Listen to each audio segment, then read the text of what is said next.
Welcome back to the Bool Boys Pod. Happy New Year to all our listeners. How are you, Sebastian? Doing well. Just got done watching my Wisconsin Badgers wrap up a pretty impressive win over Iowa, so feeling pretty good about that. What was the bowl game? Nah, just a second game of Big Ten conference play basketball. It was good. Oh, very nice. Okay. They look pretty strong this year, so that's exciting. Nice. I hope it goes better for you than the football season went for Wisconsin, at least. Wisconsin. It's a But process. it's a process, yeah.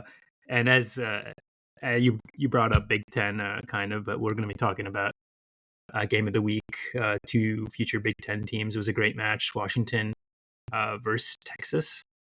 Well, And that that future Big Ten and future SEC, but the championship game is now between one Big Ten and a future Big Ten team. Yeah.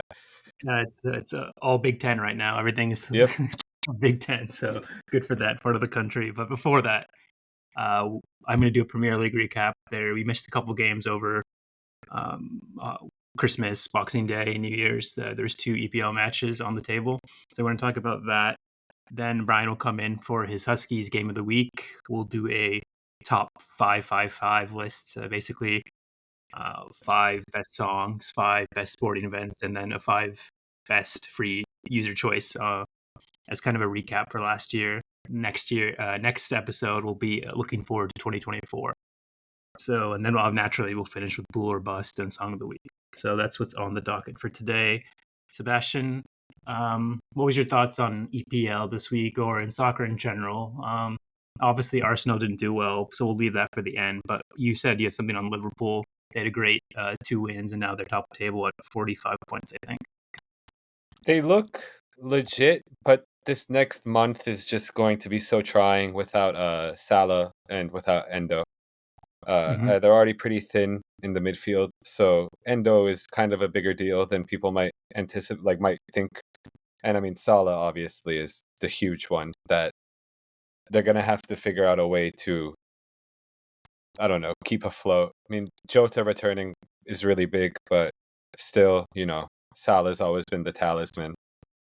He just got a brace in that match against Newcastle, so seems like it's a pretty big deal. Yeah, you mentioned Newcastle. Of course, they beat Newcastle over the weekend 4-2, and I think they beat Bournemouth the week before. But And basically, they had a draw with United in between, I believe, which was, or maybe it was slightly before. Yeah, wasn't the best effort. It wasn't the best effort. People expected them to kill United. Well, I think we already talked about that game. But for me, you mentioned Endo, which is like he was a throw-in signing at the end of the year to cover a need for them, and he's been playing really well for them, and he's a big reason why I think we had trouble versus them, or people have trouble versus them in general.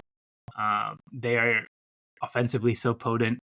They run so much that it is worrying when you lose key players, like you're saying.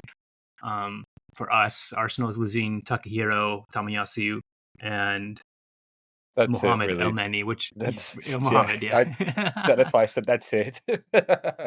I'll save Arsenal for later. But yeah, when I see Liverpool, I see a Klopp managed team that it wins so many like balls in transition that it's a really unique style of play against, and you have to be prepared for them.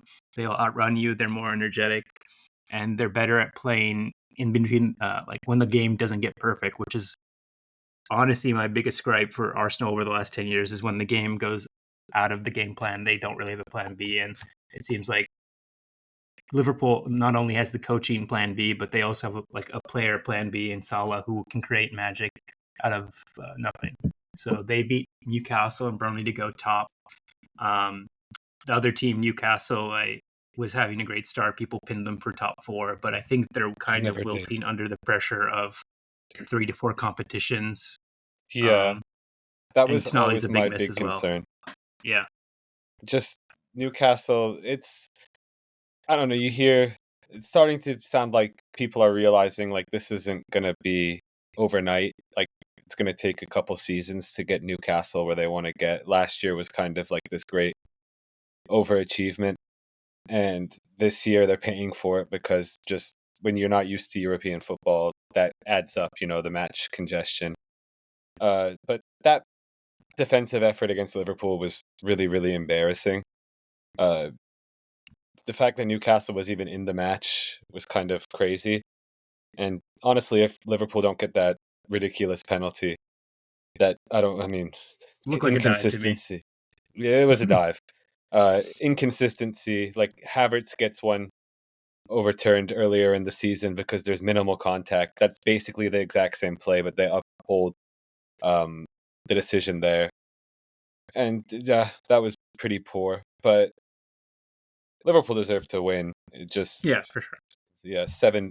I mean, they broke the expected goals record for the Premier League, which I know a lot of people don't really care about, but it's kind of funny. Interesting. I didn't know that about the Yeah, it Newcastle was game. 7.62, I think. Oh my god. Okay. Yeah, Newcastle people point to Trippier and his lack of form. Center backs getting caught out a lot, and then their wing play is inconsistent. If like you're relying on Anthony Gordon to be your best offensive wing player, Almiron is so inconsistent. It just, I mean, it echoes what happens at Arsenal. If your wing play can't get you goals, you're going to struggle, especially if you don't have like a Holland. So that's my read on Newcastle. And let's just be very frank. Isak and Wilson are not the same as Haaland at all. And No. so let's move to Chelsea. Chelsea are all in on the Carabao Cup, it seems, the EFL Cup. Top 4 is out of the reach, I'll just be honest. Yeah. They're so inconsistent. They can have one good game and 3 bad games. The Poch bump at the beginning of the season seems to have worn out. And more than anything, they just don't like each other. It doesn't seem like the team likes each other. You can tell that no one likes Mudryk. You can tell that people are not the biggest fans of like Raheem, especially after the last game where he was very selfish. But overall, like, yeah, they'll win the EFL Cup. Doesn't really help them. I know if I'm Victor Osimhen, why would I want to spend another year out of Champions League? I feel like it's a waste of 25. So it really will start to impact their players going forward if they can't get Champions League. So Man U. You want to say anything on Man U? Well, just to add to Chelsea, I just don't think they're good enough, honestly. Like, yeah, it doesn't seem like the talent's really there, or at least it's cohesive. Like, of their squad, I pretty much only want Nkunku and Kunku. Like, anybody else they can keep, I'm not interested. I'd take Enzo. That's probably it. Yeah, That's where the Enzo line too. ends, though. Yeah, that's also very true. But he's out anyways. I think he's injured or something. So Yeah. And the other $115 million player they signed is absolutely awful. And I'm glad people were like, I'm kind of sad Liverpool didn't spend the money on him because they'd be shafted with a player who can't really pass the ball. Yeah. Or maybe he'll grow into the role. He's young, but Caicedo's really playing poorly as well. So that's another. If 215 million aren't playing well for you, out of your $1 billion expenditure, 1/5 of the team, that's being very generous. It's not going to go well. No. Man U, anything? It's the same thing, I feel like. I mean, how much... It's the horse. We shouldn't even be talking about them, to be honest. They're not and top. dead. Yeah, they're not Well, top we talked 5. about Chelsea. Chelsea are worse than Man U. Yeah, that's true. So actually, to be honest, Man U and Chelsea, we should not be talking about. We should be talking more about Aston Villa, maybe even Tottenham, some Newcastle. So those type of teams. West Newcastle, Ham we shouldn't be talking about. We should be talking about West Ham and Brighton. I don't want to talk about West Ham for a while, but yeah, you're right. Me neither. But I'm saying if you look at the table. Yeah. I just like it because it makes me feel better about Arsenal to see Chelsea. I agree. Chelsea and Man U this year. So about Man U, good win versus Aston Villa, sandwiched between 2 terrible results against West Ham and Luton.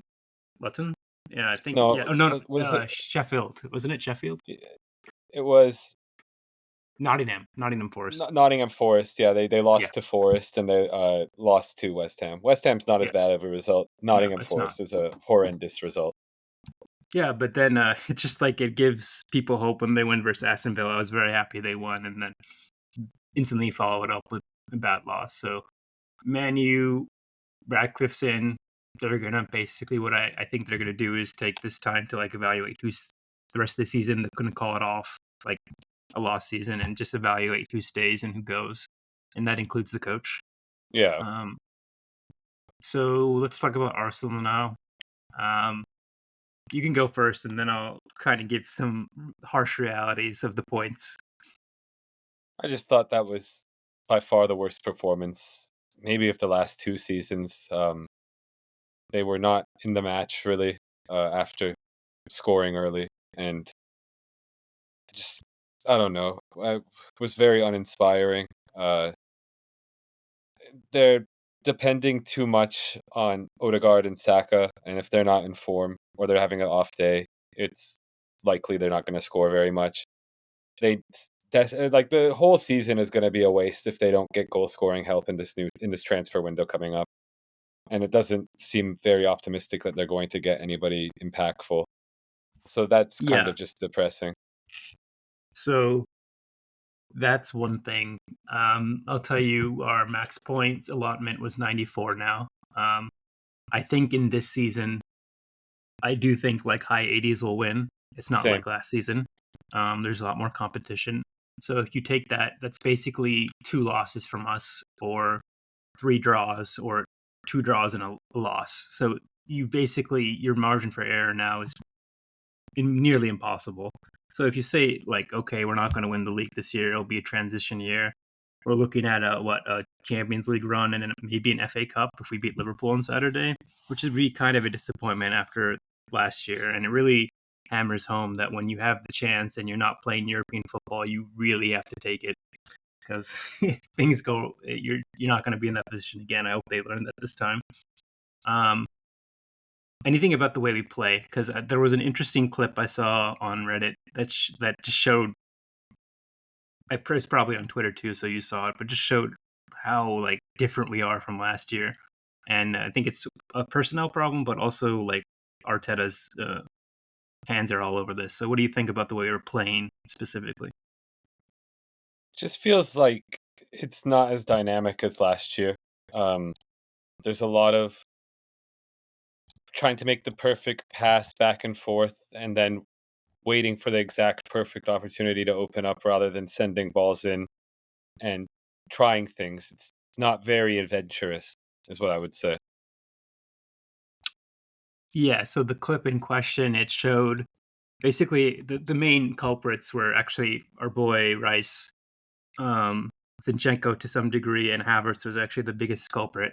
Is that whenever they have a chance to make a progressive pass and beat players with the ball, they always choose to pass it back or play the Yeah. safe pass.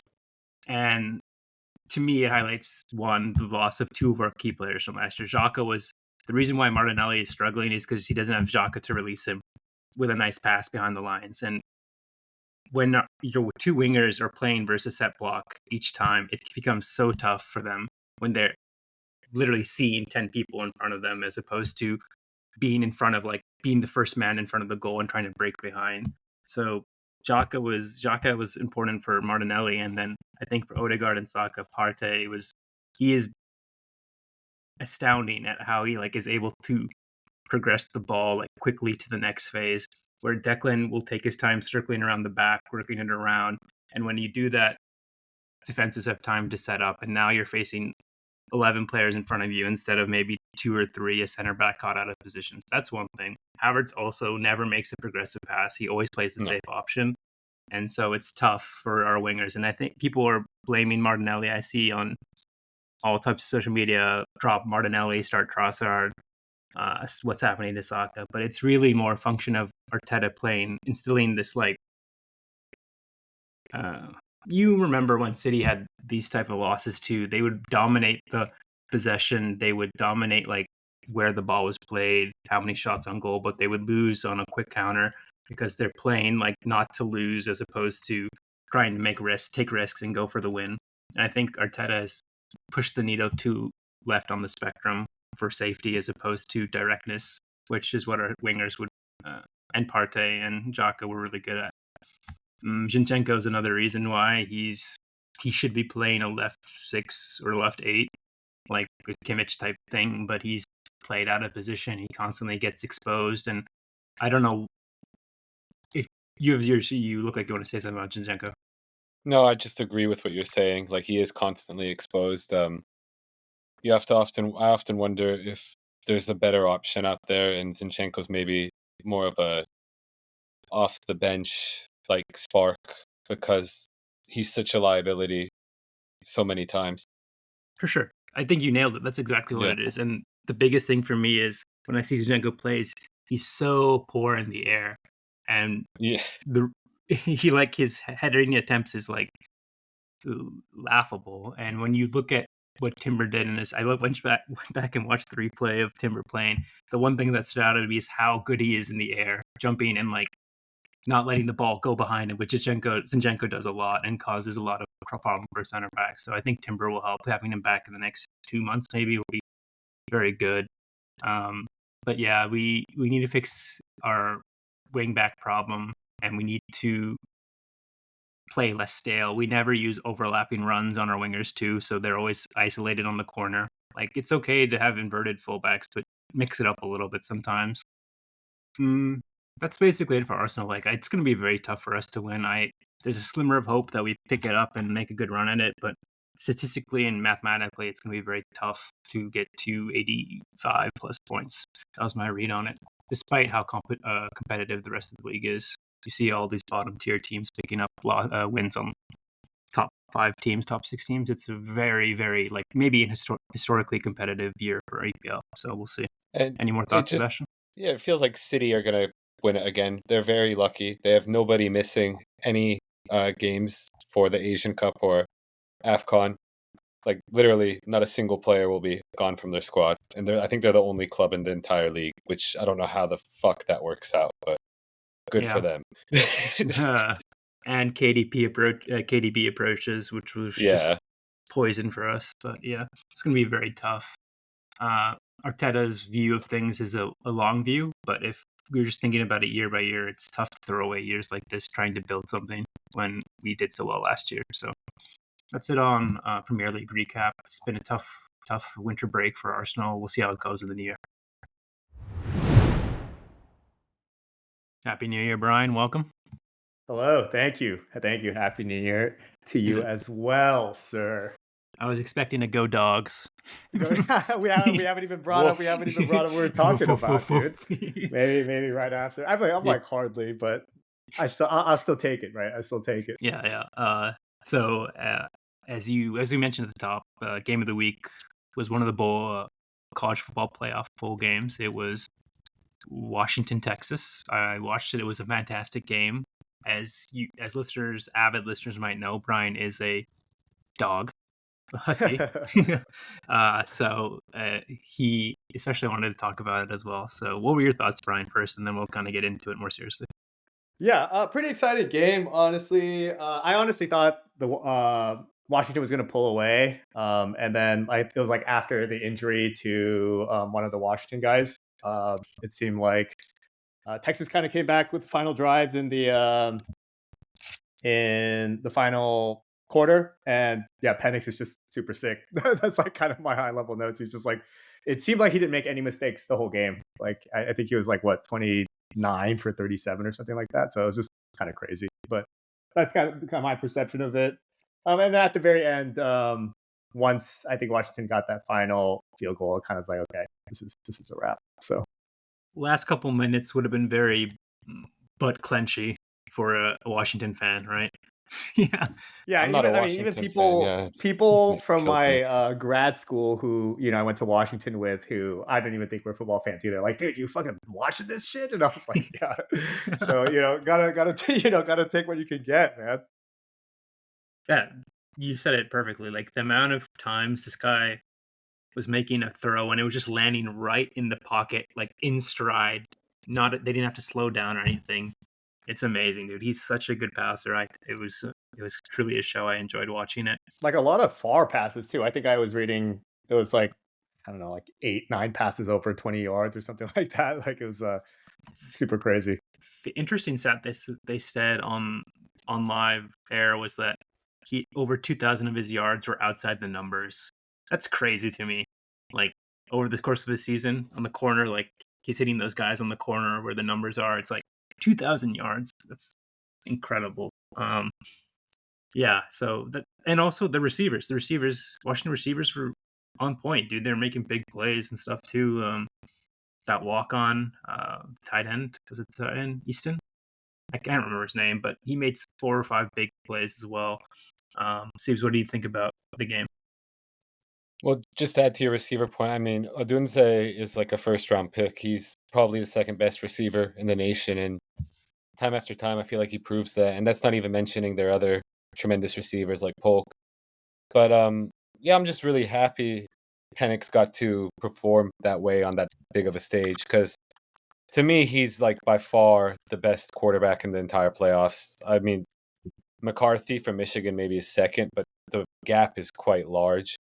Um, and honestly, like to me, Penix is the second best quarterback in the entire draft class, and the only reason people are putting May above him are because they're worried about Penix injury history. But I think one thing that is kind of overlooked with Washington is their offensive line is unbelievably good.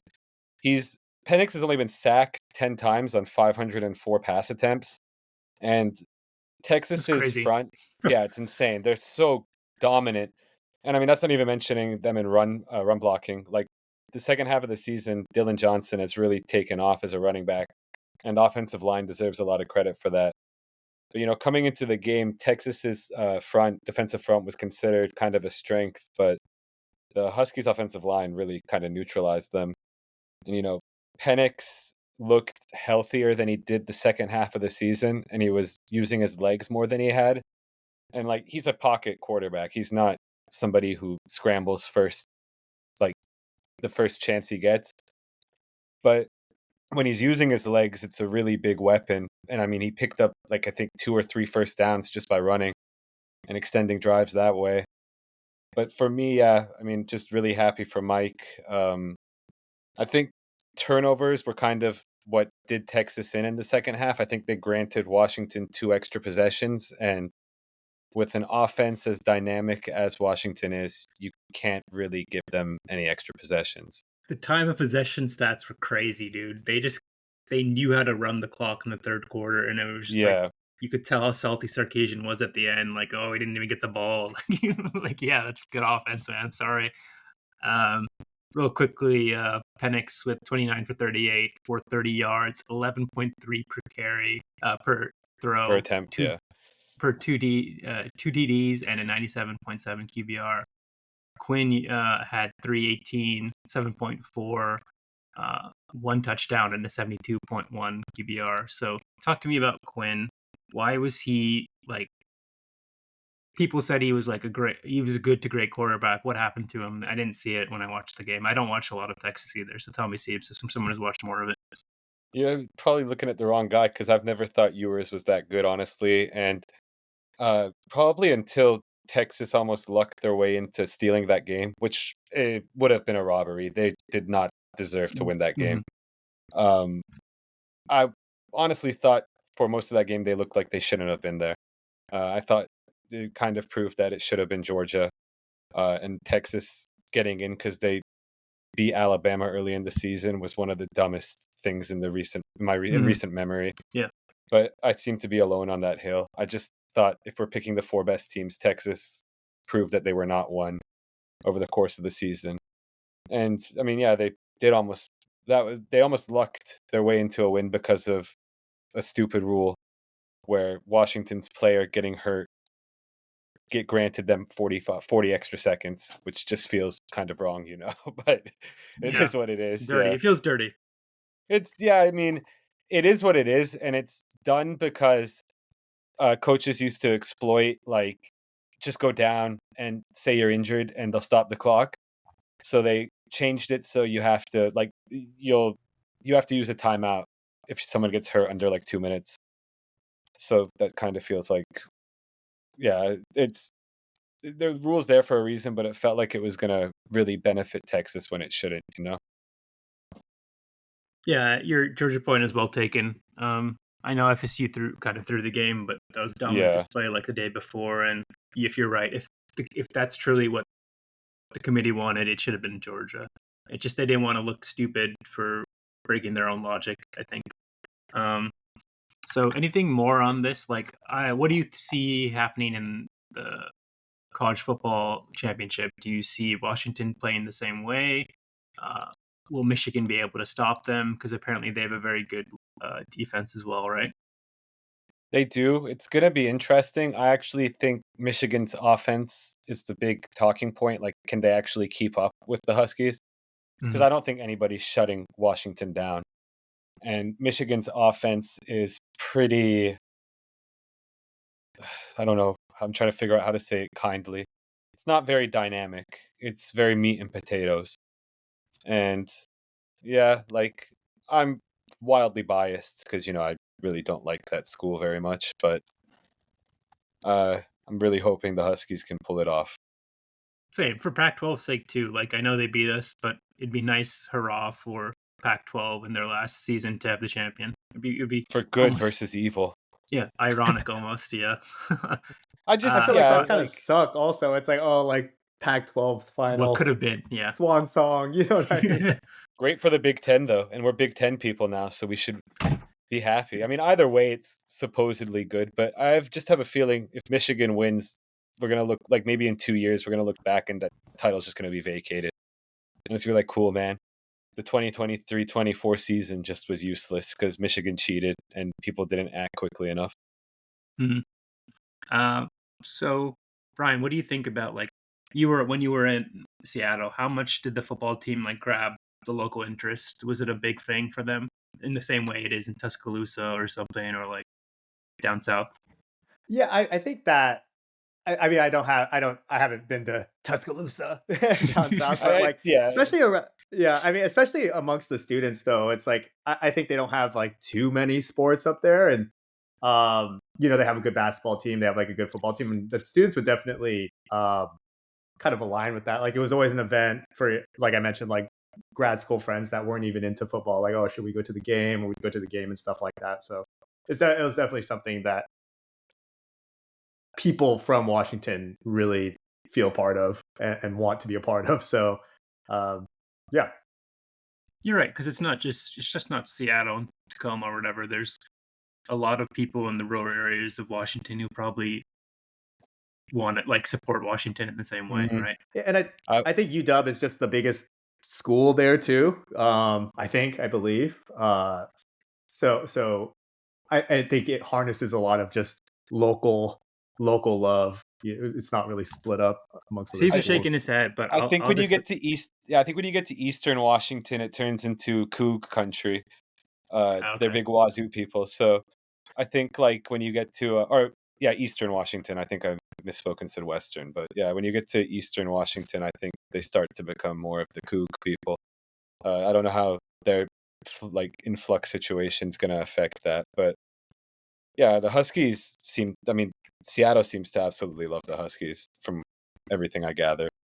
I What think maybe Tuscaloosa is hard to get to that level for anybody. Like, I don't know that or even anybody. LSU, like in the Bayou, SEC right? country, I think, is a little Yeah. bit different. It's like life or death. If the team loses or has a disappointing season, I want to like basically die. I don't think anybody else gets to that level, which is probably good. I don't think it's healthy, but Yeah, that's fair. The only yeah. reason I brought up the rural area because I was astounded and very salty at the amount of like rural people in Oregon who came to Autzen for the stadium and took up all the seats, so I couldn't win a raffle. Like I couldn't get a ticket. Like, uh, yeah. So maybe it's different in Washington. I don't know. Um, anything else on the game in particular, Steve? Any final thoughts, or even a Uh, preview of the what do you think is going to happen? Who's winning the college football championship? Not it's who you gonna want, who be you think will win. gonna be important to see the running back Johnson's status. Didn't look like he was. It didn't look hopeful that he would be able to play. Um, but yeah, I just think I don't know. I have a really hard time with this Michigan team being fair because I just have never been impressed by them.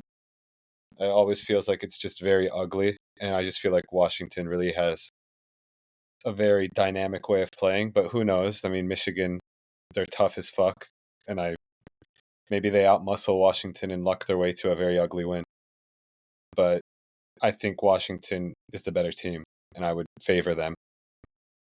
So let me Like ask you this: how much? 31-17. Sorry, 31-17 is your goal. Yeah, Okay. something like that. Yeah.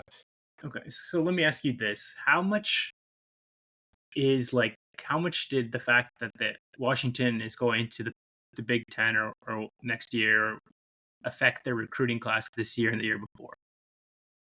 Do you think it was significant? Like, would they have gotten the same players if they were stay remaining in the Pac-12 this year, next year, year after?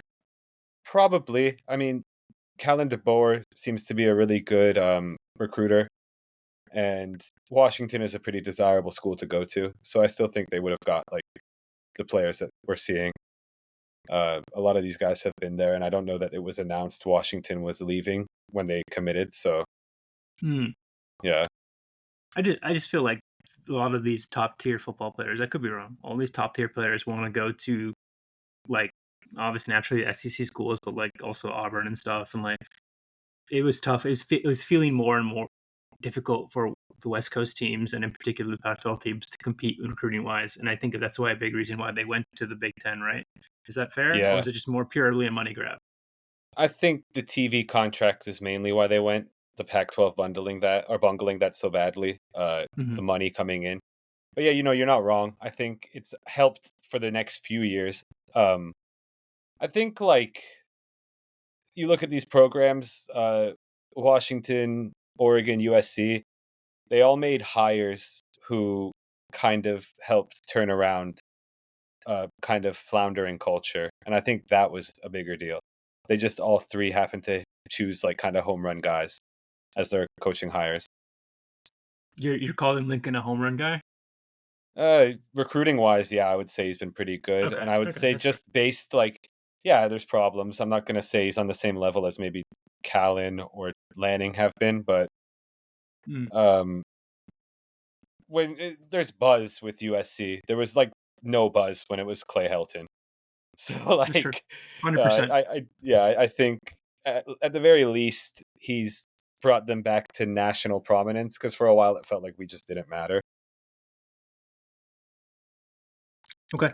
I think that's right. There was a lot of buzz. They were ranked early in the season, and it just really through maybe you call it bad luck, game management. They just dropped, but was a lot of buzz. There was a lot of buzz for USC. So quickly, Siebes gave his 31-17 Washington. What do you think, Brian? What's the score going to be? Who's winning? I'll take Washington. Go Dogs. I can't say I have educated enough opinion on Michigan, but uh, yeah, let's just. I can't give a score, but I'll take Washington. I go 24-35 Washington. Okay. Yeah.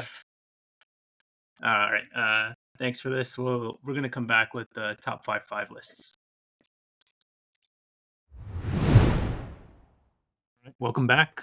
Time for our top five, except it's an extended version this week.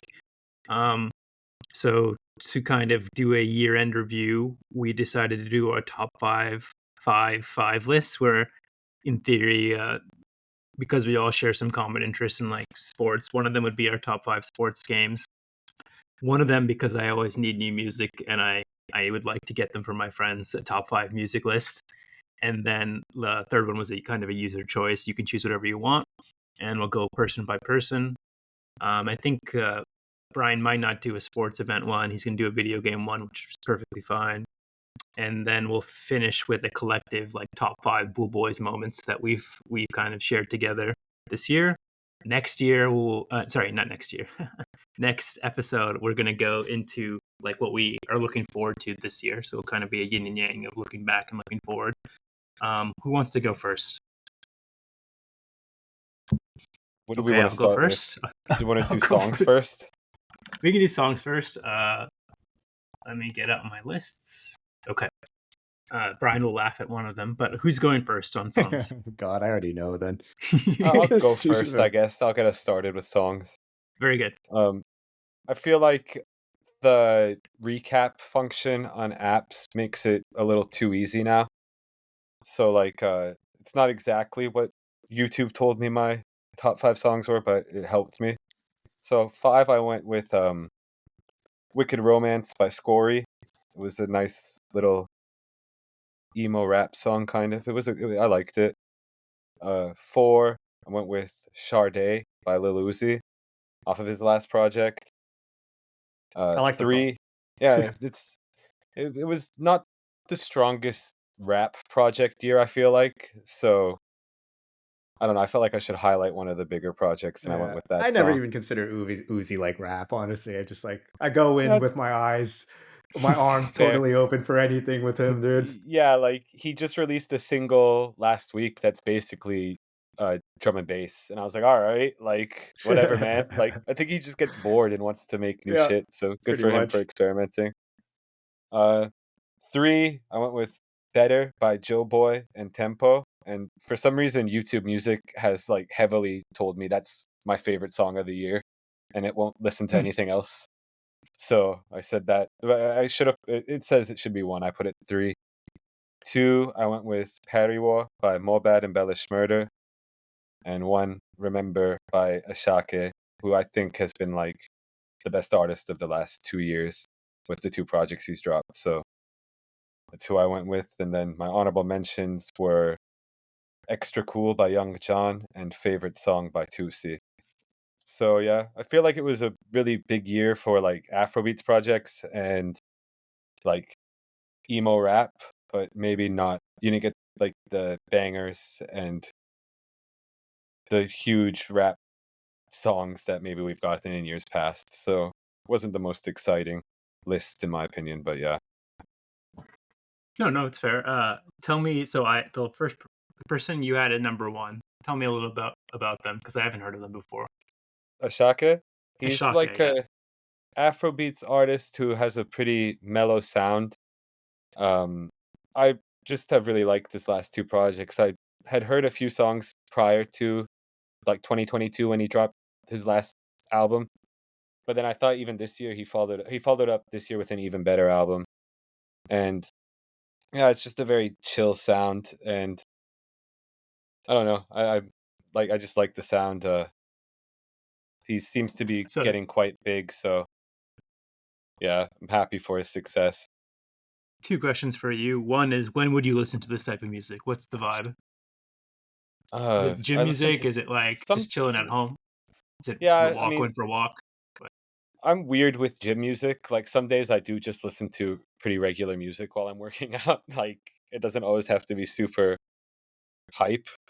Hype. So I do listen to like Afrobeats at all times, kind of. Like I'll either when I'm driving around or shooting around at the park or working out or chilling at home. It's versatile music for me. Okay, that's fair. And then Yeah. my second question was, where is he from? Ashake. Nigeria. Nigerian. Okay, for sure. Yeah. That's hype. So Nigerian Afrobeats takes Thebes' first list, and a lot of Afrobeats, with the exception of Little Uzi, right? Which can be anything. That's actually it was 3 and 2. My top 3 were Afrobeats. The last 2 were rap songs. Scory is like a kind of up and coming rapper out of I think Albany in New York, which is kind of unique. But yeah, and then uh in my honorable mentions it was 1 and 1. 2C is like a singer rapper out of I want to say North Carolina or something of that nature. So yeah. Very nice. Okay. Any comments, Brian? Anything resonate with you? I think I just Sebastian's comment on how like it doesn't feel like there are a lot of big rap bangers anymore. I feel like you can get lucky if somebody releases a track here or there. I think that resonates with me. I obviously, of course, have grown up historically listening to a lot of hip hop and rap, but I find that nowadays, unless it's a huge release by a big artist, I don't delve into it as much. I try to, but things don't hit. I think a lot of things sound well good, but nothing really connects like it used to. And I don't know if that's just kind of the changing of the industry and the changing of how music is and how we're consuming music. But yeah, I really agree with that. Like, Yeah. I'm waiting for the next bangers, dude. Like I think Nicki honestly of the big I was just about to albums, bring her up. But yeah. she probably had like the best huge project. I think a lot of this it's one man's fault and I hate to say this, but that man, the sixth god, Aubrey, uh his like lackluster releases have really fucked everything up. Like cuz people don't release the week before or the week of when he's releasing basically. So he has like these buffer zones, and then the projects let everybody down. And like in the past, he was supposed to carry like the summers, and it just kind of Yeah, and then his hasn't shit is been there. pretty average anyway. The stuff he's putting Yeah. out is like pretty average. I can't say I hate it. I'll listen to No, it, yeah. but maybe This maybe once or twice. this last album was like much better than CLB, Certified Lover Boy, but it still wasn't like great. Certified Lover Boy is an all-time terrible letdown of an album. But What a name. yeah, this last one was fine. It just isn't reaching the same heights that he reached earlier, and that's fine. Like it's really hard to be consistently great in rap. Like even Jay-Z, people don't like to hear it, but he had periods where he fell off tremendously, and he's arguably the GOAT in a lot of people's eyes. Even Nas, like Yeah, it's really hard. yeah, for sure. But the streaming thing has changed shit because people get afraid to release close to huge releases. So this last point on Siebes is you mentioned Nicki and you mentioned Drake. Was there any other big hit like hip hop or rap like releases this year, or was that basically it? Trying to think. I mean, Uzi's was pretty big when it came out. There's probably others I'm forgetting. I think Dirk maybe had a pretty big album. Dirk Nowitzki, the man, Dirk Mav Nowitzki, boy, no, Mav Lil boy. Dirk, but I'll be yeah, super down. Future didn't drop in 2023, which is kind of he's another one who can change things. And Kanye obviously didn't drop, Yeah, which that kind of like sets the tone for a year. If Kanye doesn't drop, like then it's gonna be hard to really have something that resonates. Okay, thank you for the education. I will look into Ashake, the Nigerian Afrobeats man, and maybe I have never listened to Jesus. any Little Uzi, but I'll try. I don't Maybe think you'll I'll like Lil Uzi, but I do think you could like Ashake. Okay, that's good. I appreciate your opinion, and I'll respect it. Who goes next? Brian, I me can or go. you? Okay, I can go. okay, go on. So for this list, of course, I usually mostly listen to super chill beats, but I tried to mix it up with just things that I really like in terms of having a little bit more aesthetic or musical value than just low key beats that I'm listening to while I'm on the computer or something like that. Yeah, And tried to bring in a lot of I faced that kind of problem different, as well. different sounds that that we'll like. So first of all, I'll start off with this one is a chill beat. That's why I put it at number 5 though. Is Sao Paulo Sunset by Saeed. It's a chill beat that has that beachy vibe, but the reason why I put it on was because this was like a theme song that I was really listening to during Sean's wedding. And so I very specifically remember the day after Sean's wedding. It has like a very chill, obviously like uplifting vibe to it. The day after Sean's wedding, I was listening to it, and even though I was horribly hungover, I was like, oh, like this is the vibe, being around good friends, and this is what we live for. You know what I mean? So I think that that song really sticks out in my mind as just one for the year that I'll definitely remember going forward. And if it ever comes up on a playlist, it'll remind me of Sean's wedding. At number 4, I have Crumbling Together by Midair Thief. Midair Thief is like a Korean indie band. And it was a band that Andrew actually showed me, Andrew Ju actually showed me. It's just very, very unique sound. Like the song's pretty long. It's like 7 minutes. It has a very like ethereal vibe that you don't really hear out of Korean music. Of course, there is when you think Korean music, you think like K-pop, which is obviously the most popular sort of Korean music. But I really like this because it's a little bit more off the beaten path in terms of what you would hear from Korean music. But it's a song that I really enjoy and something I find myself coming to back a lot. Another one is I Don't Want Nobody by Teddy Cooler. This one is just a funk song. I've been on that funk kick. The type of funk that I listen to usually has some kind of old, 80s vocals to it with some hard beats. And this is one of those songs. It's because it's pretty uplifting still and like pretty high tempo. Even though it just has like an 80s beat, it has a more soulful vibe. It's something I listen to the gym a lot. and it's another song that because I listened to it so much at the gym. It was something that will make my list. Number 2 is Bahia by Jerami. Jerami is a Swedish kind of electro pop group. And maybe this is a theme for me overall that I'm just realizing as I'm talking. It's has a lot of kind of like South American vocals to it that I think is really cool. Pretty, 120 tempo, a bit pretty housey. So I wanted to bring in something that was pretty house oriented, as I've been on a big house kick for the past not even just year, honestly, past couple of years. Maybe that's taken over my original hip hop fix, I suppose. I've been on a lot of house, and so Bahia at number 2 by Jerami. And then number 1 is a song called Ostavi Trag by September. They're a Yugoslavian band that this song actually I found out about recently. It came up on like a Discover Weekly playlist. It kind of has like it starts off with what sounds like Christmassy vocals and then ends in just a really sick soulful riff. And so I was playing it a lot throughout the holidays, and it has become a staple of honestly like my daily listening in my mornings sometimes. So have that as number 1. For honorable mention, I just have to bring it up just because it showed up on my Spotify Wrapped was just Shook Ones. Nice.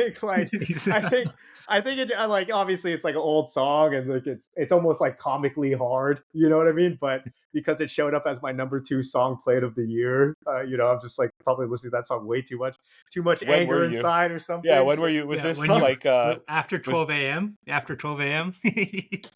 No, it came up on my my Spotify Wrapped. Like no, but like when were you? When do you think the majority of these listenings were happening? Yeah. Was this after I don't know, dude.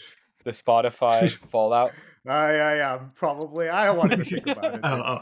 Honestly, My apologies. Probably part of that, and probably listening to it in New York one too That's many what I was times as wondering. I'm laying in bed. But It's a very New York song, so yeah, so I'll have yeah. to give that one just a shout out as an honorable mention, just for its presence in my life for the past year. Fantastic. And that'll be my list. Fantastic honorable mention. Like, yeah, probably won that. I remember you showing that on your rap, and I laughed at it. Not because you like, it just seemed like so out of place with all of your chill beats, and then all of a sudden, Mob Deep Shook Ones start. The opening goes too hard, dude. It starts the day right. It starts the day right, man. Excellent list. And if you had one recommendation for me, Brian, it would be that funk house song. I think you said you. Yeah, maybe one or two. Ostavi Trag by September, or Bahia by Jerami. I googled the Ostavi Trag song. Did you hear that? Because Kendrick Lamar sampled it, because apparently he did, and I didn't even know that. I did. I did. Know that he sampled it, but I'd never listened to the original sample. The original sample is just like super sick. No, it's pretty crazy. Yeah, it's pretty sick. I mean, Ninth Wonder apparently is the producer, which makes a lot of sense. I love Ninth Wonder. Yeah, he sampled Ostavi Trag, so I'm gonna definitely have to check this out after the pod. Yeah. It's funny you bring up Ninth Wonder because it was a big thing for me during my first and second year of Oregon. It was snowing a lot, and I would go to the bottom of my dorm, and I just play Ninth Wonder in like mixtapes and stuff. And whenever I hear Ninth Wonder, I think of that time, like looking outside, it's all white, but then you're in the bottom of the dorm, and people are just studying, and I just remember listening. That's a vibe. And then that's a vibe for sure. It's a vibe, and then it came up on my YouTube recommended 2 days ago, and I listened to a couple. It was a good time. So love Ninth Wonder. Okay, Brian, great list. I will take a look at those songs you mentioned. Okay, to me, so at number 5, this is the one I think Brian will laugh at. It was New Jeans. Oh my God. So let me give some. I knew it would be something K-pop related. Context. I was shook my head. I like that song though. It's a good song. I had COVID, and my dad has like a lot of problems with COPD and stuff, or something like some asthma or something. So I was very sensitive to like not get him sick.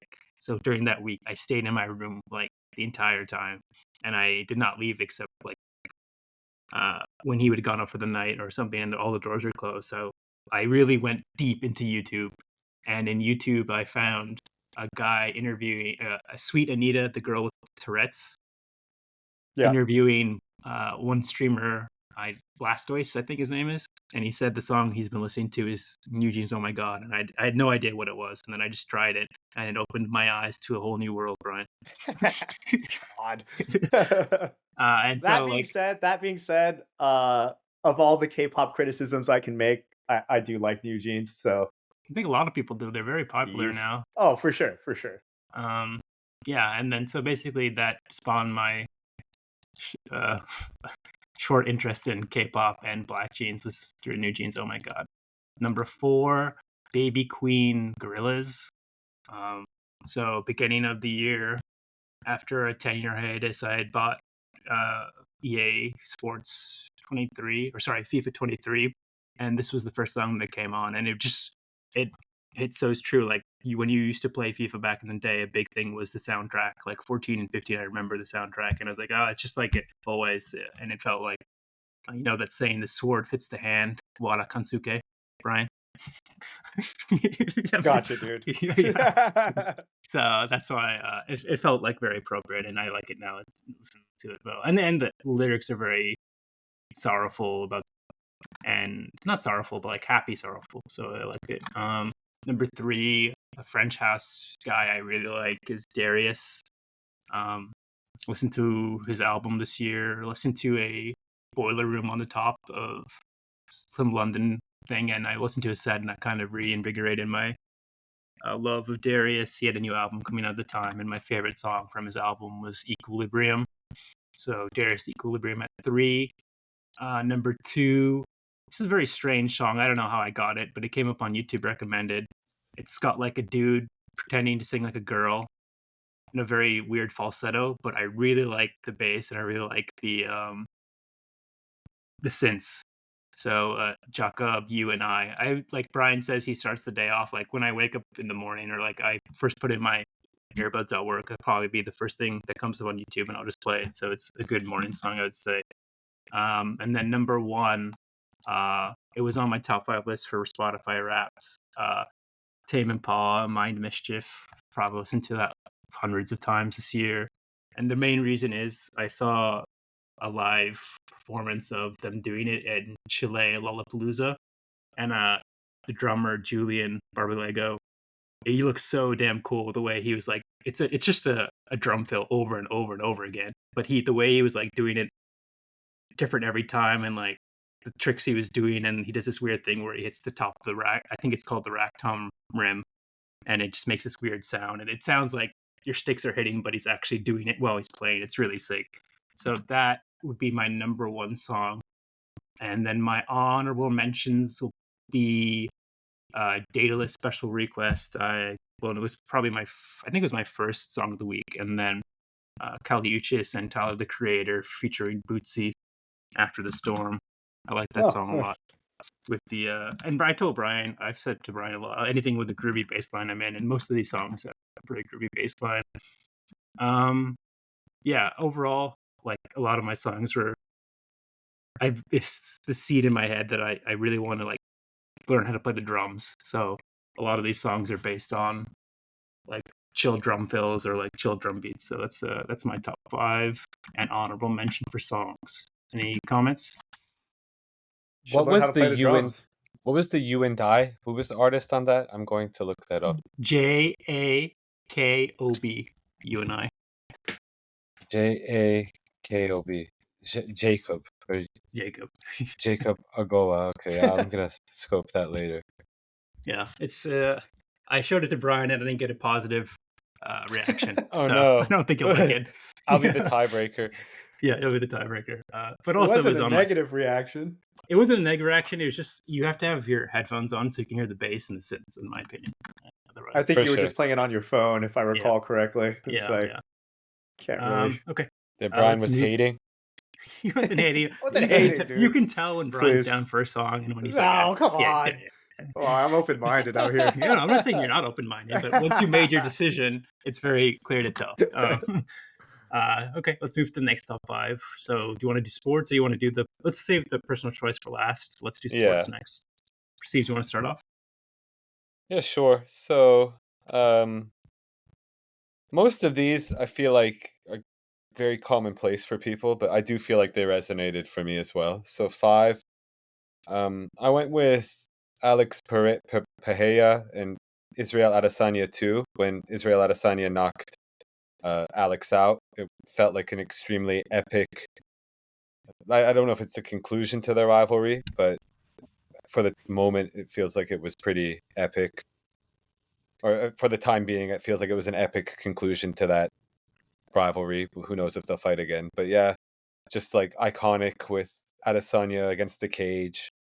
Um, Looks like he's about to be finished, and then he throws a counter, knocks Alex out cold, then does the mock celebration of Alex's bow and arrow celebration, and kind of clowns Alex pretty mercilessly in front of his kid. And I don't know if that's like the last time we see great Israel Adesanya. Um, I feel like that's fine. Like he might be on the way out, but that'll always be something that people will remember him by. 4, I went with Messi's Inter Miami debut when it That's a literally good felt one. like something out of a storybook where he scored the game-winning goal very late on, and it just really didn't feel like real life. So it felt kind of, I mean, maybe it wasn't the most significant match on my list, but feels like it was a really big deal. 3, the Eagles Chiefs Super Bowl. Really epic Super Bowl. Mahomes coming through. You had so many uh, changes and momentum back and forth. And yeah, it was one of the more intriguing Super Bowls. And I mean, maybe I'm biased because I just like seeing Eagles fans get their hearts crushed. So that was nice.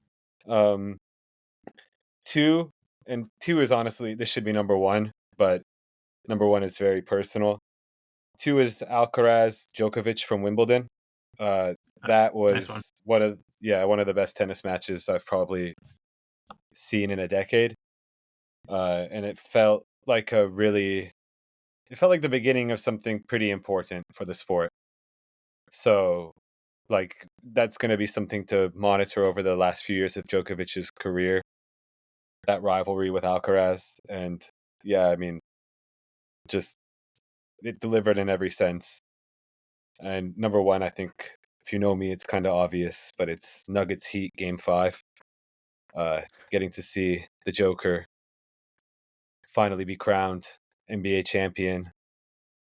And I mean, that game was competitive as hell. Like, I was sweating all the way through it.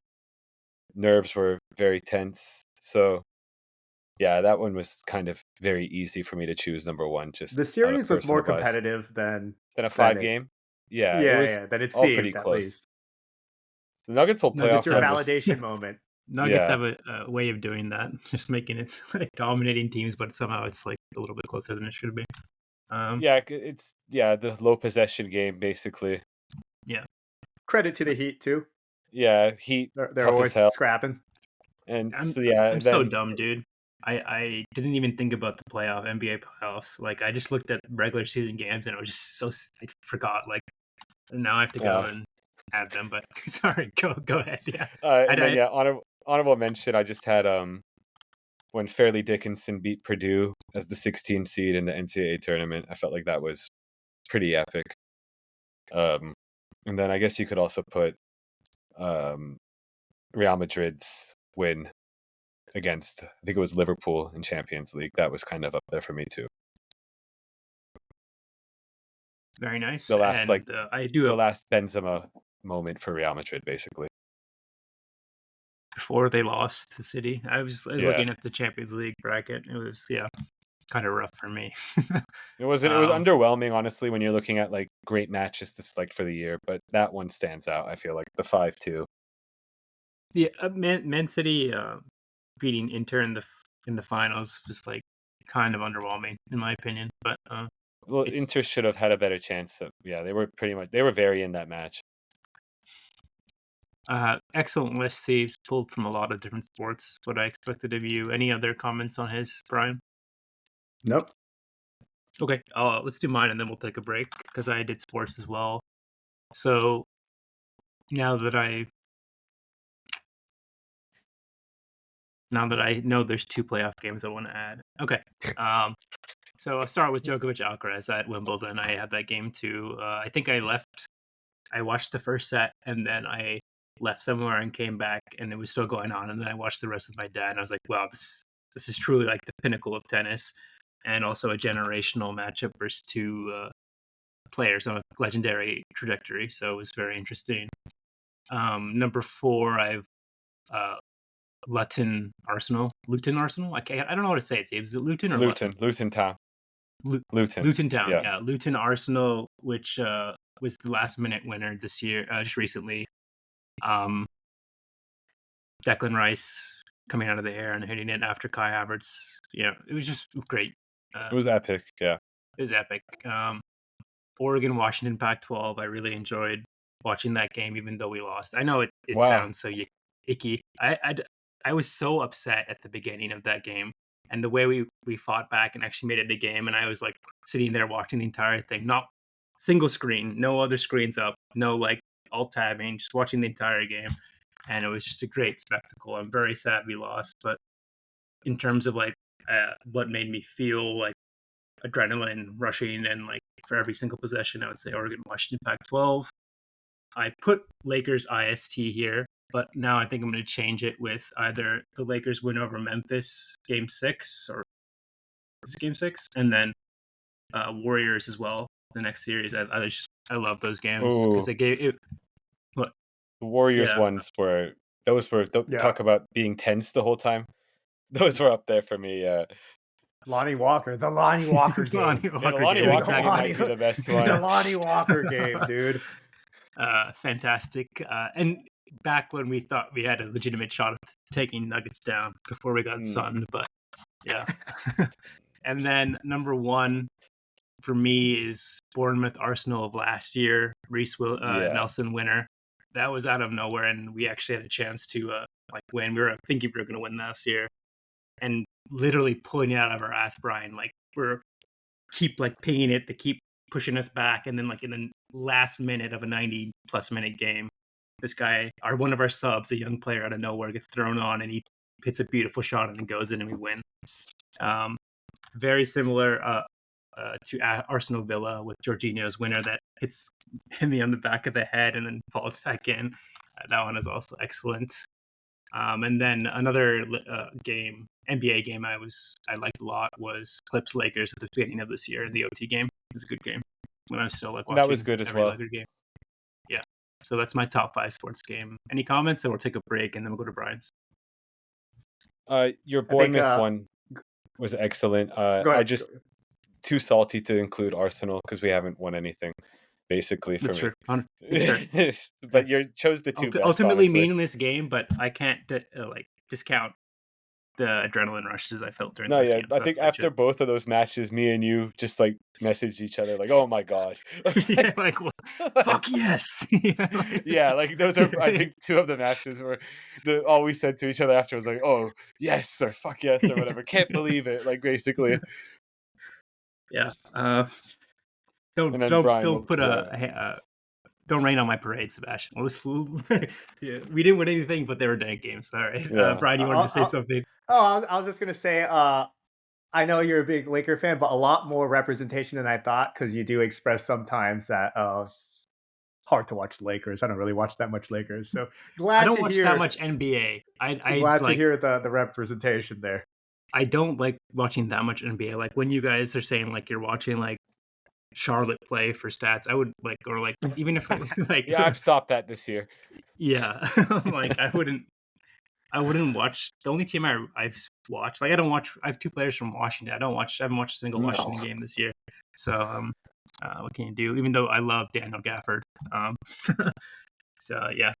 I might surprise you, Brian. How about that? Pleasant surprise. That Lonnie Walker game, if I'm not mistaken, it was like one of Steph's best games of his career, the Lonnie Walker game or something. Like, wasn't that a game where Steph like was playing pure point guard and had like a shitload of assists, and it was like Yeah. wildly impressive?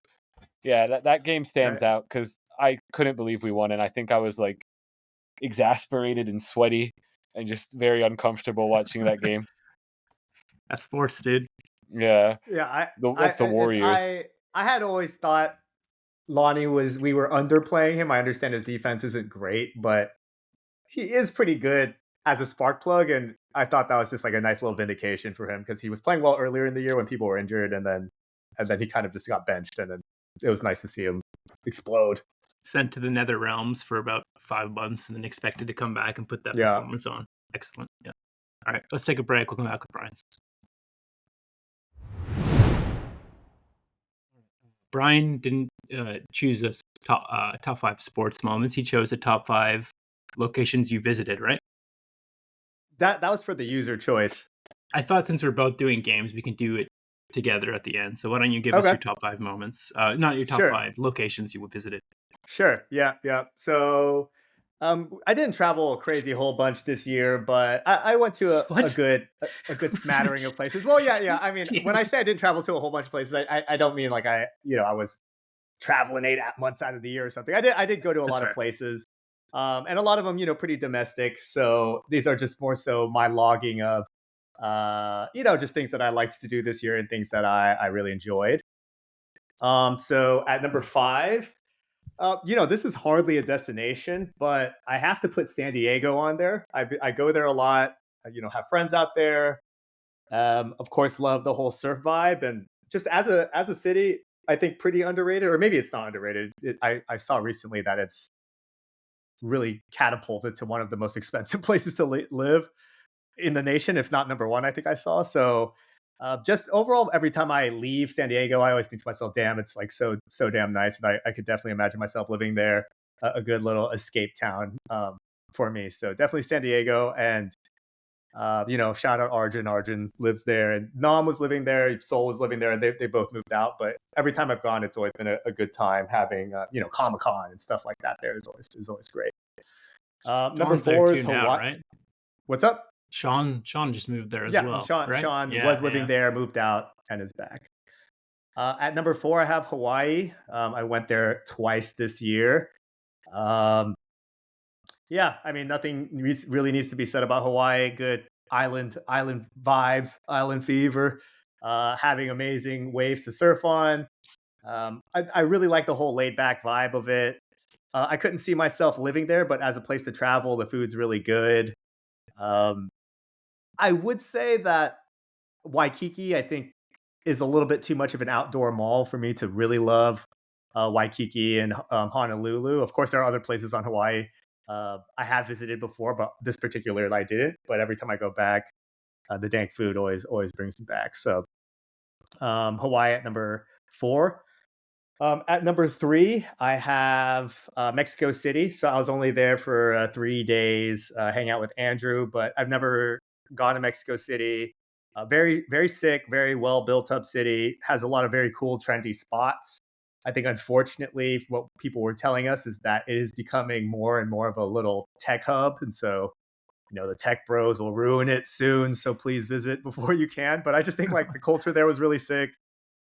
Really cool architecture. And it was just a lot different than I was expecting in terms of, what I had in my mind for Mexico City. There were a lot of very cool, top bar lists and things that, we were able to visit some bars there. Roma was a cool area. So Mexico City at number 3. Number 2, Cancun, for Sean's wedding, talking about how one of my songs for the top 5 songs was just great vibes for Sean's wedding. Seeing one of our homies get married was obviously awesome. The resort we were at was crazy nice. The food was really good. I think I would have this at number 1 in terms of kind of fun and overall vibes, I guess, I was experiencing. But the only reason I had to keep it at number 2 is because it is colored by the fact that I was just extremely sauced the whole time. And so, could make it number 1. Yeah, it could make him number 1. Exactly. That could make it number 1 for some people. That could. But I think that I had to slip it at number 2 because maybe a little too saucy for the fans out there. A little too saucy to be a number 1 spot, dude. This is an adult podcast. We don't celebrate being mega sauced for 4 days. But um, and at number 1, I have Nicaragua. Popoyo was the place that we visited.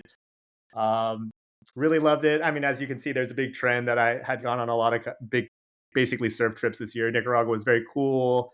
Just seeing the community there and truly a different way of living. Everybody lives on this slow pace of just chilling and hanging out. And it really gave you a different perspective on essentially the rat race that you're caught in sometimes. And to get a good break from that and to see something else was really cool. So I have Nicaragua at my number 1. Honorable mention New York, minus the ownage. Cool city, great food, great bars. So honorable mention there. So yeah. Can I say something? I have Of an course. honorable mention for Brian. Is Zion and Bryce, where he cemented Oh yes. he Of course. cemented his superior cardio of the group. I'll say this. Steve doesn't look so happy about that. I'll say I this laughed. when I think Brian has great cardio. That's so funny. the elevation plus the dryness plus like up and down change for 10 miles was rough, and you did it without like a sweat, Brian. So I was like, for the first time ever, I would look like, damn, Brian's biking has really merited some significant results in his cardio. And like even like Arjun, who's in shape, who does a lot of biking and stuff, there was points where he was struggling, but Brian literally could have probably run it. So very well done, Brian. Well, thank you, Ashwin. Thank you. Yeah. Oh, Yes. a little shout out. Thank you very A much. little shout out for Brian. I actually even just like, because that was so recent, I almost like forgot about Utah, honestly. Yeah, It's like, I think he'll come like back. it almost counts like this year, basically. No, that definitely is an honorable mention. It's a great trip. Yeah, Zion's beautiful. Very cool. So okay, any comments on Brian, Sebastian, or we'll move to our user choices? No, I thought it was a solid list. Hawaii definitely always has to be up there if you've hit that up in a year. And yeah, the Cancun trip is like one of the all-time trips. So very solid list. Goated trips. And it was nice and even to hear like Nicaragua shouted out. I feel like people don't shout out Nicaragua very much. So for sure. Well done, Brian. Hawaii wasn't this year. It was for the Bool Boys. For us, it was the year before. Right? Yeah. Yeah, I really enjoyed it. The vibe there as well. Like Brian said, I couldn't stay there for like. I would feel bad, like not wasting a year, but like indulging for a year there or like 6 months there. But I feel like I could easily stay a month there and I would love it. Yeah. Ashwin's the new king of self-indulgence. He said so himself, dude. I did say every whim indulgence. The OG, I don't think we on the nickname pod, just as a side, I don't think we said that the king of self-indulgence. Yeah, and I feel at some point I also that's on you, Thieves. Yeah, and I dubbed you the original KSI as a result of that, I think, as an offhand comment at one point in the last few years. I do believe I've called you the original KSI. I'll have to box him for who's the real KSI. I don't know what his stands fucking for. whoop my ass. Probably. He'd whoop my ass, but I'd have to fight him. I'd have to fight him for just for the title, dude. But I don't know what his stands for, but I'm sure it's not as cool of an acronym. Yeah, I'm gonna look it up right now. Okay, let's move on to our user choice top 5s. Me and Brian both chose video games. Do you want to go, Siebes? What did you choose? I just did TV shows that were released in the past year. So 5, it was actually kind of hard. There was a lot of pretty solid shows. 5, I went with The Fall of the House of Usher. Probably wasn't Mike Flanagan's best show that he's released on Netflix, but thought it was a pretty great. It was not his best, but it still was great, and kind of was like a fitting end to his time with Netflix because I think his contract ran out and he's moved over to Prime. So we'll be looking forward to what he does over there. 4, I went with Silo. I feel like it didn't get the buzz it deserved, but it was a really solid show.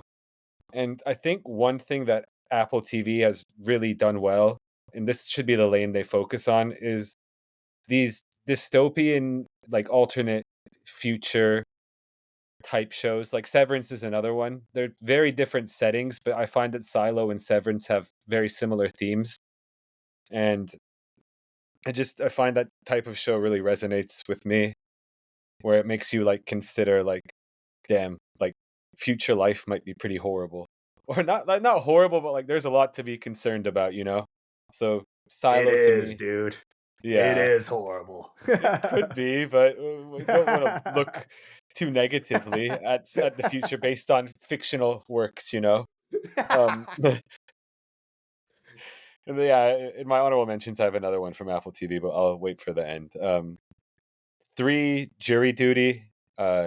Was tremendous. You know, I didn't watch it when everybody first was watching it because it was on Freevee, and I can't do the advertisements experience, so I waited until it got to Prime and was ad free, and it far exceeded the hype. It was just so well done, very funny.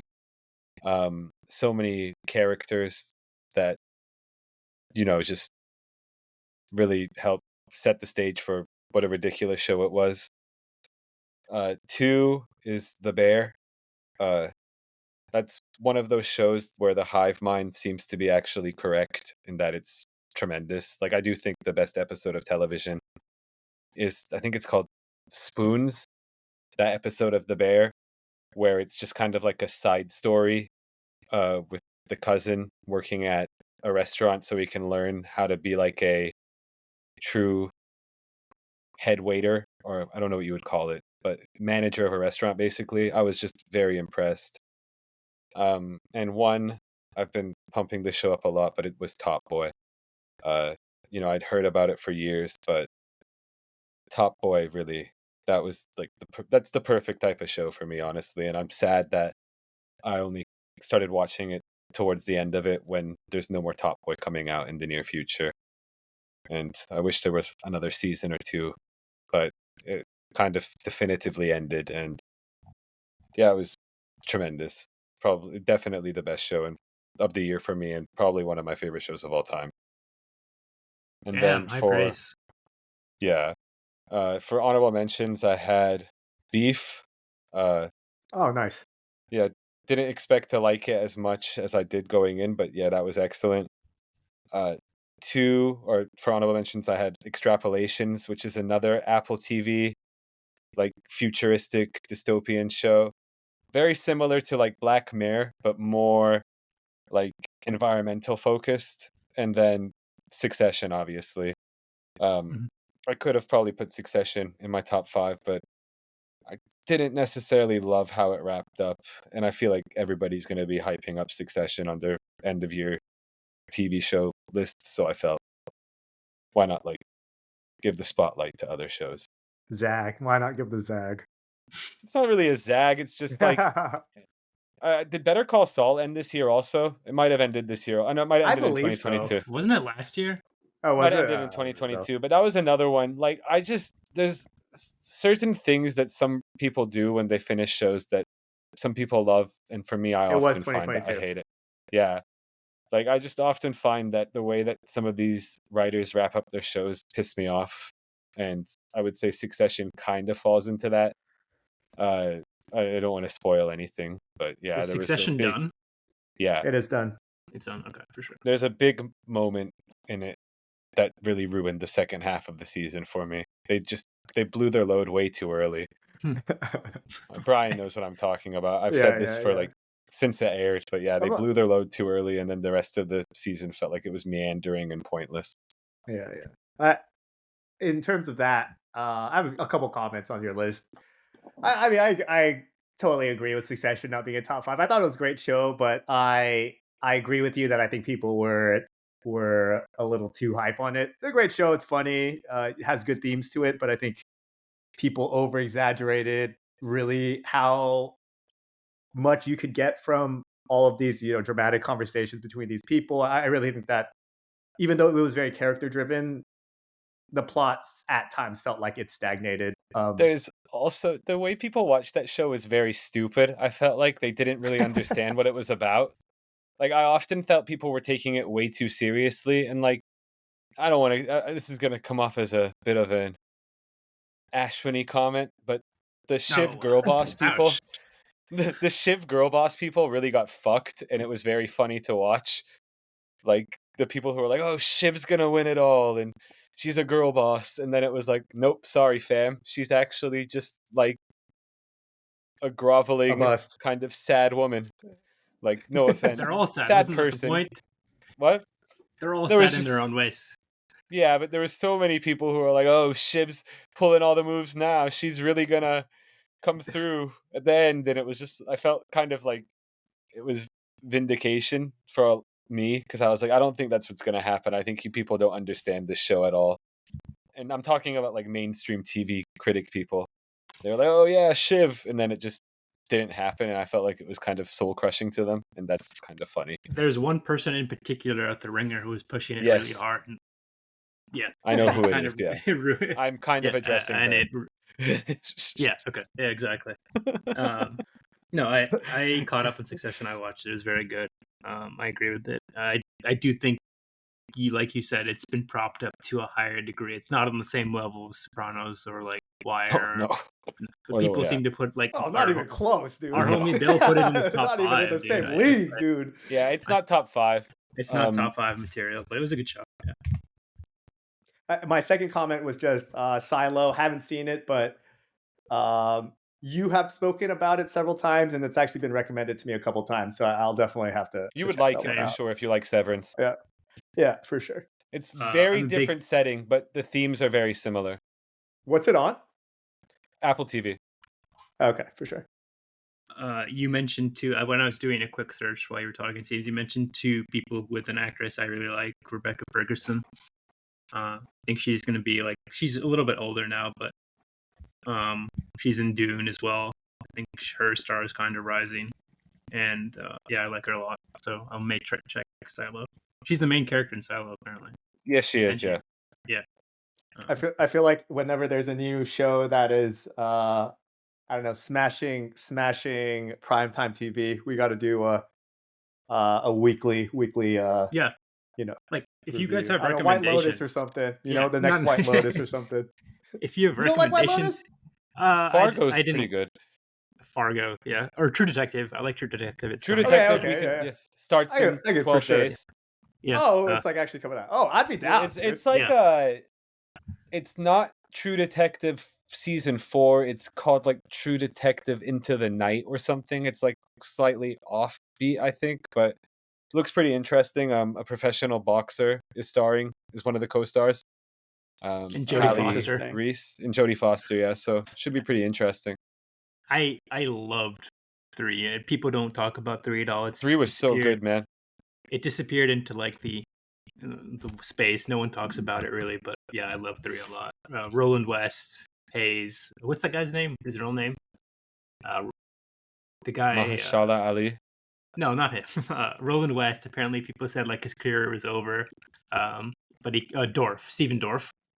Oh, that's correct. Yeah. Yeah, and like he the scene where he like gets into a bar fight and then picks up the stray. It's like one of my most favorite scenes of all time in TV, probably. Great. I'm looking forward to that. So maybe we can do that one. But great list, Siebes. I don't have any other comments besides A+ to Rebecca Ferguson, and I'm going to look into Silo. Ryan, anything else? Nope. I think that's all. Okay, let's go through our games list, and then we'll finish with top 5 Bool Boy moments. So, do you want to go first on your game list, Brian, or me? Sure. Okay, good. Yeah. So top 5 games. I think big smattering of things, of just things I played this year. I unfortunately, while I do still play a pretty decent amount of games, not as much. So some of these are on, and I'll just explain it, are on where they are on the list just because I didn't finish them. But starting at number 5, it would be that Final Fantasy 16. I'm kind of classically a massive Final Fantasy fan. Very good game, very cinematic, but I didn't finish it because there's too much damn dialogue. Honestly, I think somebody cut it up, and it's like a 40-hour game, and probably like 18 hours of it is just like dialogue. You know what I mean? And like cutscenes and stuff. And I'm kind of getting to that point where it's like I'm just trying to play the damn game, man. But overall, it is a very good game, very fun. The game mechanics were super awesome. Octopath Traveler 2 at number 4 is also from Square Enix. It is um, it's basically a game about like 8 different people from different areas, and they're all experiencing different troubles, and then they all come together. You recruit them one by one, and you realize all of their challenges are all connected. And of course, you fight the big final baddie. There's an Octopath Traveler 1, and I thought this was just like a great upgrade from it. A really fun game, really beautiful, really easy to get into the world. It has that 2D, 3D kind of combo that's become a little bit more popular in the kind of more modern RPG era, and so that's one that I liked a lot. Number 3 is a game called Hi-Fi Rush. It's a rhythm game. It came out kind of recently. This is like a type of game that I feel like I used to like a lot. If you guys know games like Jet Set Radio, things like Parappa the Rapper, there's always like kind of like Yeah. these kind of goofy hip hop kind of rap type games, or like, Jet Set Radio was about graffiti, with like kind of very love unique that game. soundtracks. Yeah, Yeah, very I unique, love that very game. unique soundtracks that are like funky. And this was kind of a type of that game. It's a kind of like just like an adventure game, but had some rhythm elements to it that I think is a pretty underrated game. It was something that I kind of crushed over, just like a weekend or something like that. But a very fun game, and definitely one of my top games of the year. Number 2 is Fire Emblem, strategy game, classic strategy game. They released it this year. I just poured a lot of hours into it, really enjoyed it, so I have that as my number 2. And of course, number 1 is Street Fighter 6. It was great to have another classic fighting game back into the mix, where I had mentioned in previous podcasts where there has been a little bit of a fall off in some of the previous Street Fighters, but it really feels like the community's back. There's so much tournaments for a lot of hype, and it's also a lot of those tournaments right now, they're getting enough funding that the prize pools are actually interesting. $500,000 prize pools, $1 million prize pools, and you've never really seen this in past iterations of fighting games, and so it's still going strong, and probably my favorite game of the year. Easy to play that game, because it's a game that you feel like you're getting better at, quote unquote, whatever that means. The more you play it, and so that would be my number 1 game of the year. That's all. You Unique unmuted, list, sir. Brian. Thank I you. didn't have any of those, honestly. So There's some interesting ones that I want to play, like the Hi-Fi Octopath Rush. Traveler looks incredibly sick, It's sick. Yeah, and it's super sick. obviously Fire Emblem, always excellent. For sure. Okay, let's move to me. I had a similar choice for my user top 5. So I'll start at 5.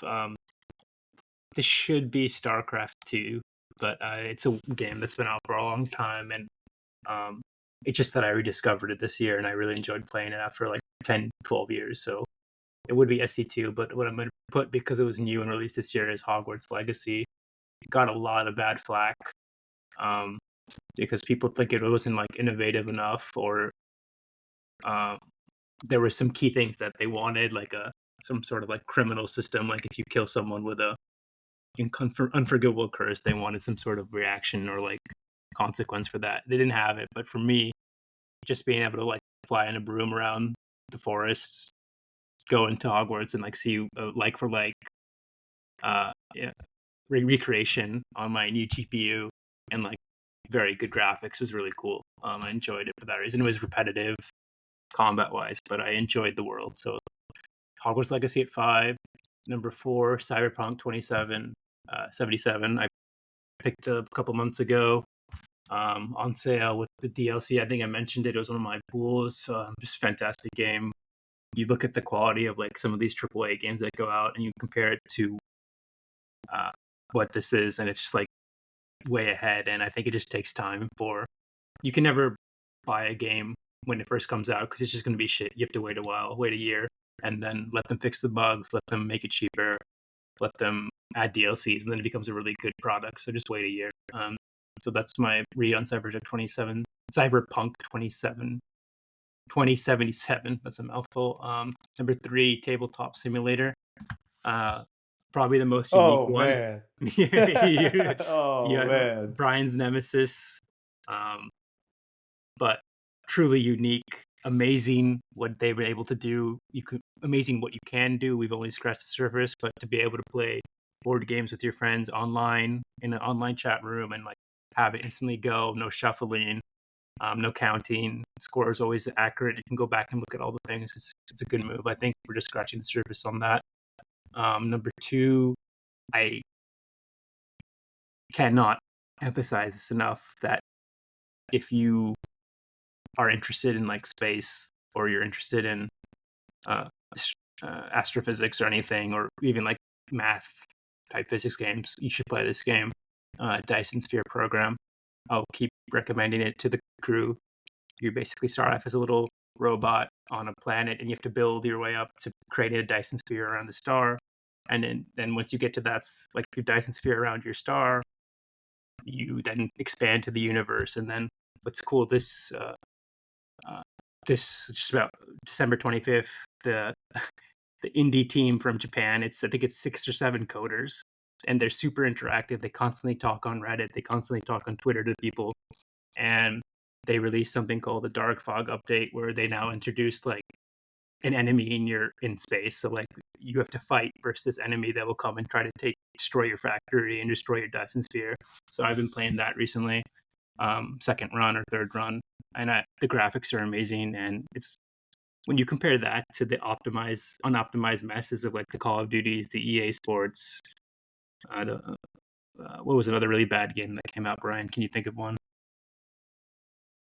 Oh, Starfield. People are talking about Starfield, like how it was so bad. Like when you compare that, a team of a $1 trillion company or $1 billion company versus a team of 6 indie developers in Japan just working together, and what they created, it's amazing. It will knock your socks off. So I cannot recommend this game. I think it's China, just because I just looked it Sorry, up because it looks incredibly sick. China. And Yeah, good it says it was correction. developed in China, which I didn't And really know that China was in games like Dyson's, that. So that's impressive. yeah, just like the team is small and they take pictures of themselves, and it's like 5 guys and a girl. Like, just, like, yeah, That's I want to nice, play though. that. That's sick, though. After it's looking it up, amazing. yeah, it looks amazing.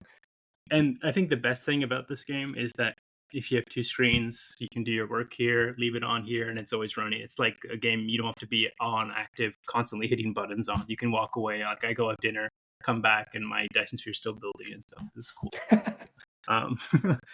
Last game, I probably would put Dyson Sphere ahead of this, but this was just magical when I first played it. Zelda Tears of the Kingdom, number 1.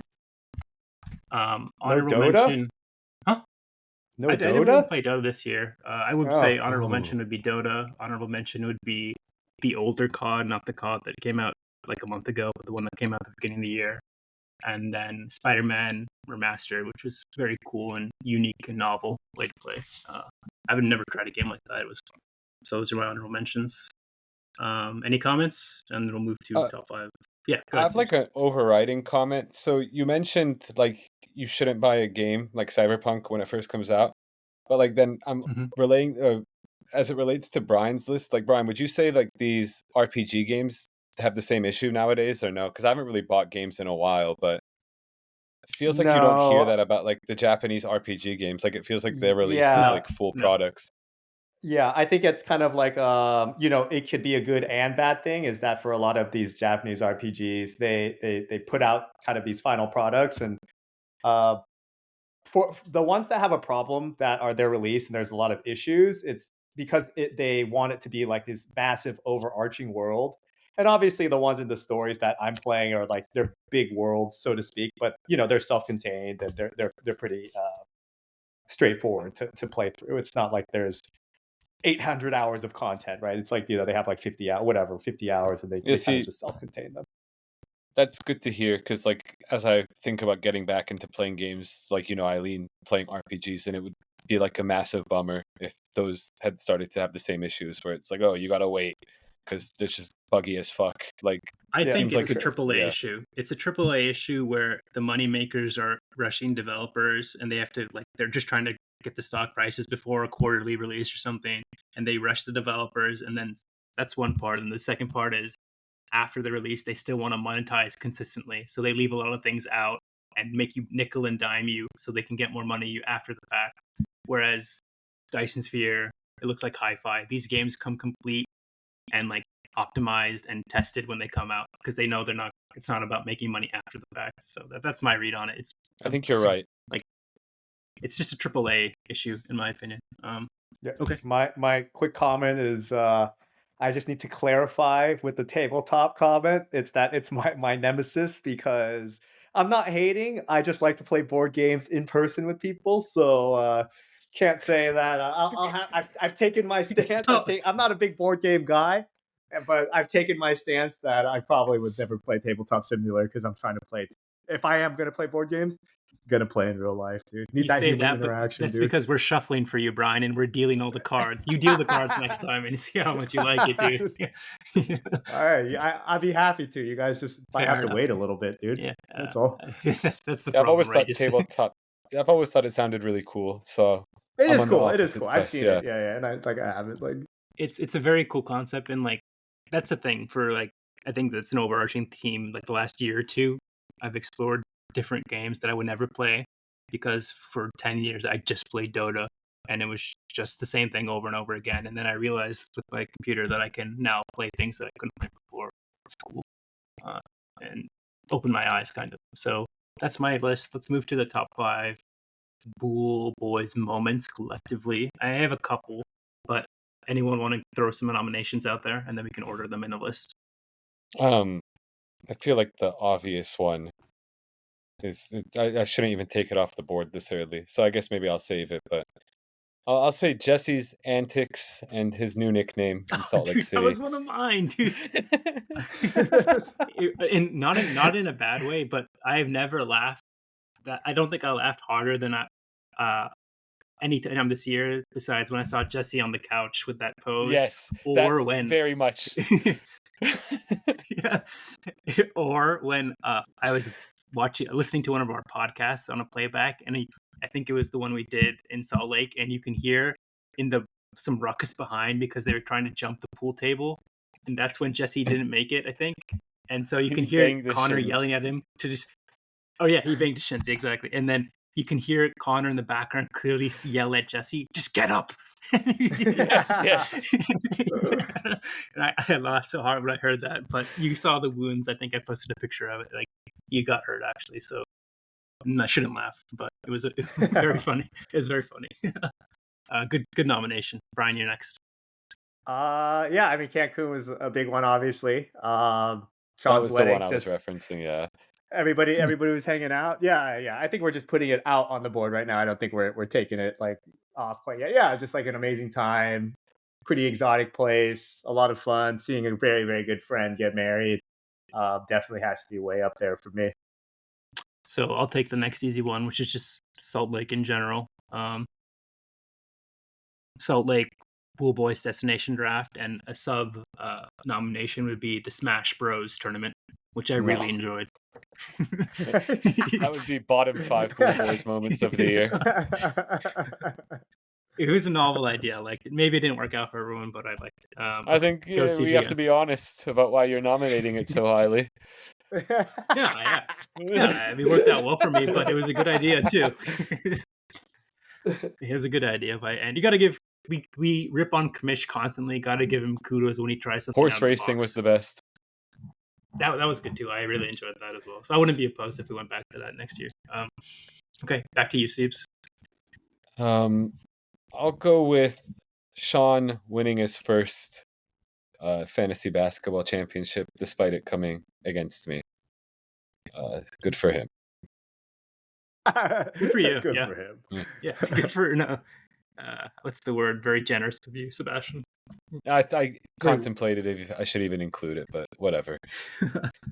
Well, it's also kind of a humble brag that you were number 2. So yeah, exactly. You. Yeah. Anything? Let's go to Brian. I think we need a couple more, and then we can list them. Anything else? Yeah, I mean, the one I had thought, I wasn't even there. I was more so laughing at just kind of the aftermath and the funny stories coming from it, and was when you guys went to Dream State. Dude, I think there's just a lot of funny stories from it, and Yes, I wasn't even there, but even just like hearing stories and some clips here and there that we'll leave off air. But, I think was still pretty great I've moments. just remembered some things that were very funny about it. My apologies. Yeah, that would have been mine, Brian. You still have a good choice. So then I'll go Zion and Bryce with the Arj and Brian. Just don't really get out in the nature, but I'm glad I did. It was fun. Back to you, Siebes. A couple more, and then we'll start listening. I'm willing to pass it up because the Dream State one was the next one I was going to say. Let me rack my brain. So let's take a quick break. We'll think about it, and we'll come back with our final ones for listening. Okay, so we have our list of Pool Boys moments. So at number one, not number one. First, we have Jesse's antics at Salt Lake, the Salt Lake City destination draft. Sean's Cancun destination wedding. Zion Bryce for me with Arjun and Brian. Dream State with Siebes, Johnny, and Andrew for me. Sean's fantasy draft win for Sebastian, his first championship. Siebes at the park / Nom Bamboozle, which was recent. The Nam Bamboozles. Anyone want to talk about that? Oh, you should. Go ahead, Siebes. Take the floor. Just chilling at home one day and get a text from our friend Nam, and he says, "Hey, bro, you want to hit the courts? Me, Brian, Ash are gonna go." And I'm like, "Yeah, sure. It doesn't sound too bad. I'll play some basketball today." So I put on my gear, like my basketball shoes, and I bring a ball and I'm ready to go play ball at the park. And Nam tells me this one park, and I'm looking at a map and I'm like, I don't see a court at this park, but maybe it's just like it's a newish park and the map isn't updated. Then I arrive and I'm like, "Yo, like, where's the court at?" And Brian's like, "Oh, I'll come get you." And I'm like, "Oh, for sure." And then Brian comes out the tennis courts, and I'm like, "Yo, like, what is this? So it's this situation. We're playing tennis." So I mean, yeah, it was fun. Playing tennis was very fun. Haven't done it since I was probably like 5, but didn't mind playing tennis. It just was a bit of a bamboozling by Nom. The bamboo. And then afterwards, we did go play some basketball at another park, which was also fun because I was hitting some Steph Curry-esque step back threes over Ashwin. That has to be mentioned. Yeah, from at least 30 feet. Yeah, like a few steps inside half court, I think was the second one, which was quite ridiculous. Got to tip my hat. Can't say anything. Besides that, good defense, better offense. Yeah, exactly. Siebes at the park, Nom Bamboozling / Namboozle. Namboozle. Yeah. Namboozle. And Namboozle. And then Siebes' Steph Curry impersonation. Brian off air nominated New York steak dinner, Texas State Brazil, just we did 2 days ago. I nominated Top Golf because I feel like it's the start of something great for the next 30 years where you guys will start playing golf, but maybe in a couple of years. And then overall, Dune Tabletop, I think, for me, JT and Andrew was pretty instrumental in our year this year. It was fun. We spent a lot of hours on it. So let's rank it now. Who has got strong opinions on 5? Or let's go the other way. Who's got strong opinions on 1? What was the best Pool Boys? That's what I was going to say. It's easier to rank these 1. I mean, I'd just say Sean's wedding, man. Sean's wedding is easily. Right. Yeah. Sean's wedding, Cancun. Undisputed to me. No arguments with that. Number 2. Utah, Jesse's antics. Utah / Jesse's antics. Goated. Like I told him there, he was on great form, and he made the weekend much more fun. So, Salt Lake City, Cancun. So now we have Zion, Bryce, Dream State, Sean's first fantasy draft win, Siebes at the park / the Namboozle, New York steak dinner, Top Golf with Ontario and Drew, Dune Tabletop. So I suppose if you guys chose the first 2, I think something that, let's phrase it this way, in 5 or 10 years, what will we remember the most after these 2? And to me, I don't think Sean's fantasy draft win will be that memorable, but I do think that we will always remember the Nom Bamboozle. So I think that's the third. Oh, damn. I think so, dude. Damn, dude. I was like, I couldn't believe it. I remember saying like to him, like, he's like, "Oh yeah, Sebastian's going to go play pickleball and tennis. And I was like, are we talking about the same Sebastian? Like, what's going on? Like, okay. Any other options? I guess Dream State and You're in the Back of the Car would be. Yeah, that would probably be my third nomination. Okay, let's do I Dream agree State. with that. Especially because there's audio. Yeah, there's audio. It was at a nice venue, and it was a cool event. We haven't been in a while, so Dream State 3. So we need 2 more. There's Zion, Bryce. There's Sean's fantasy draft win. Siebes at the Park. Just Sean's fantasy league win, I feel like, because you won the draft thing this year. Okay, with the so Smash, Sean championship. Yeah. Okay, so is that 4? I'm not willing to say it's 4, but if you want to, it's fine. I would say Bryce Zion, but it just feels exclusionary to people who weren't there. That's true. Yeah, but That's true. Dream State was exclusionary in the same sense. I'd say Bryce Zion. 9, Bryce at 4, and then 5. We have a couple options. Sean's championship. Like I mentioned, Steph Curry impersonation with the non-bamboozle. New York steak dinner, which excellent flake steak. Top golf with Ontario and JT and somebody else, and then Dune tabletop. Let's just do a 5-way tie, bro. You had a strong opinion on Nom's bamboozling. Yeah, I think it should. You made a great case. But it would be 5, right? Could we have 4 already? Yeah, it would be 5. So yeah, you made a great case that we'll remember it for years to come. So I'm willing to say that's 5. I think the steak dinner was fantastic, Brian, but I think we'll have many more.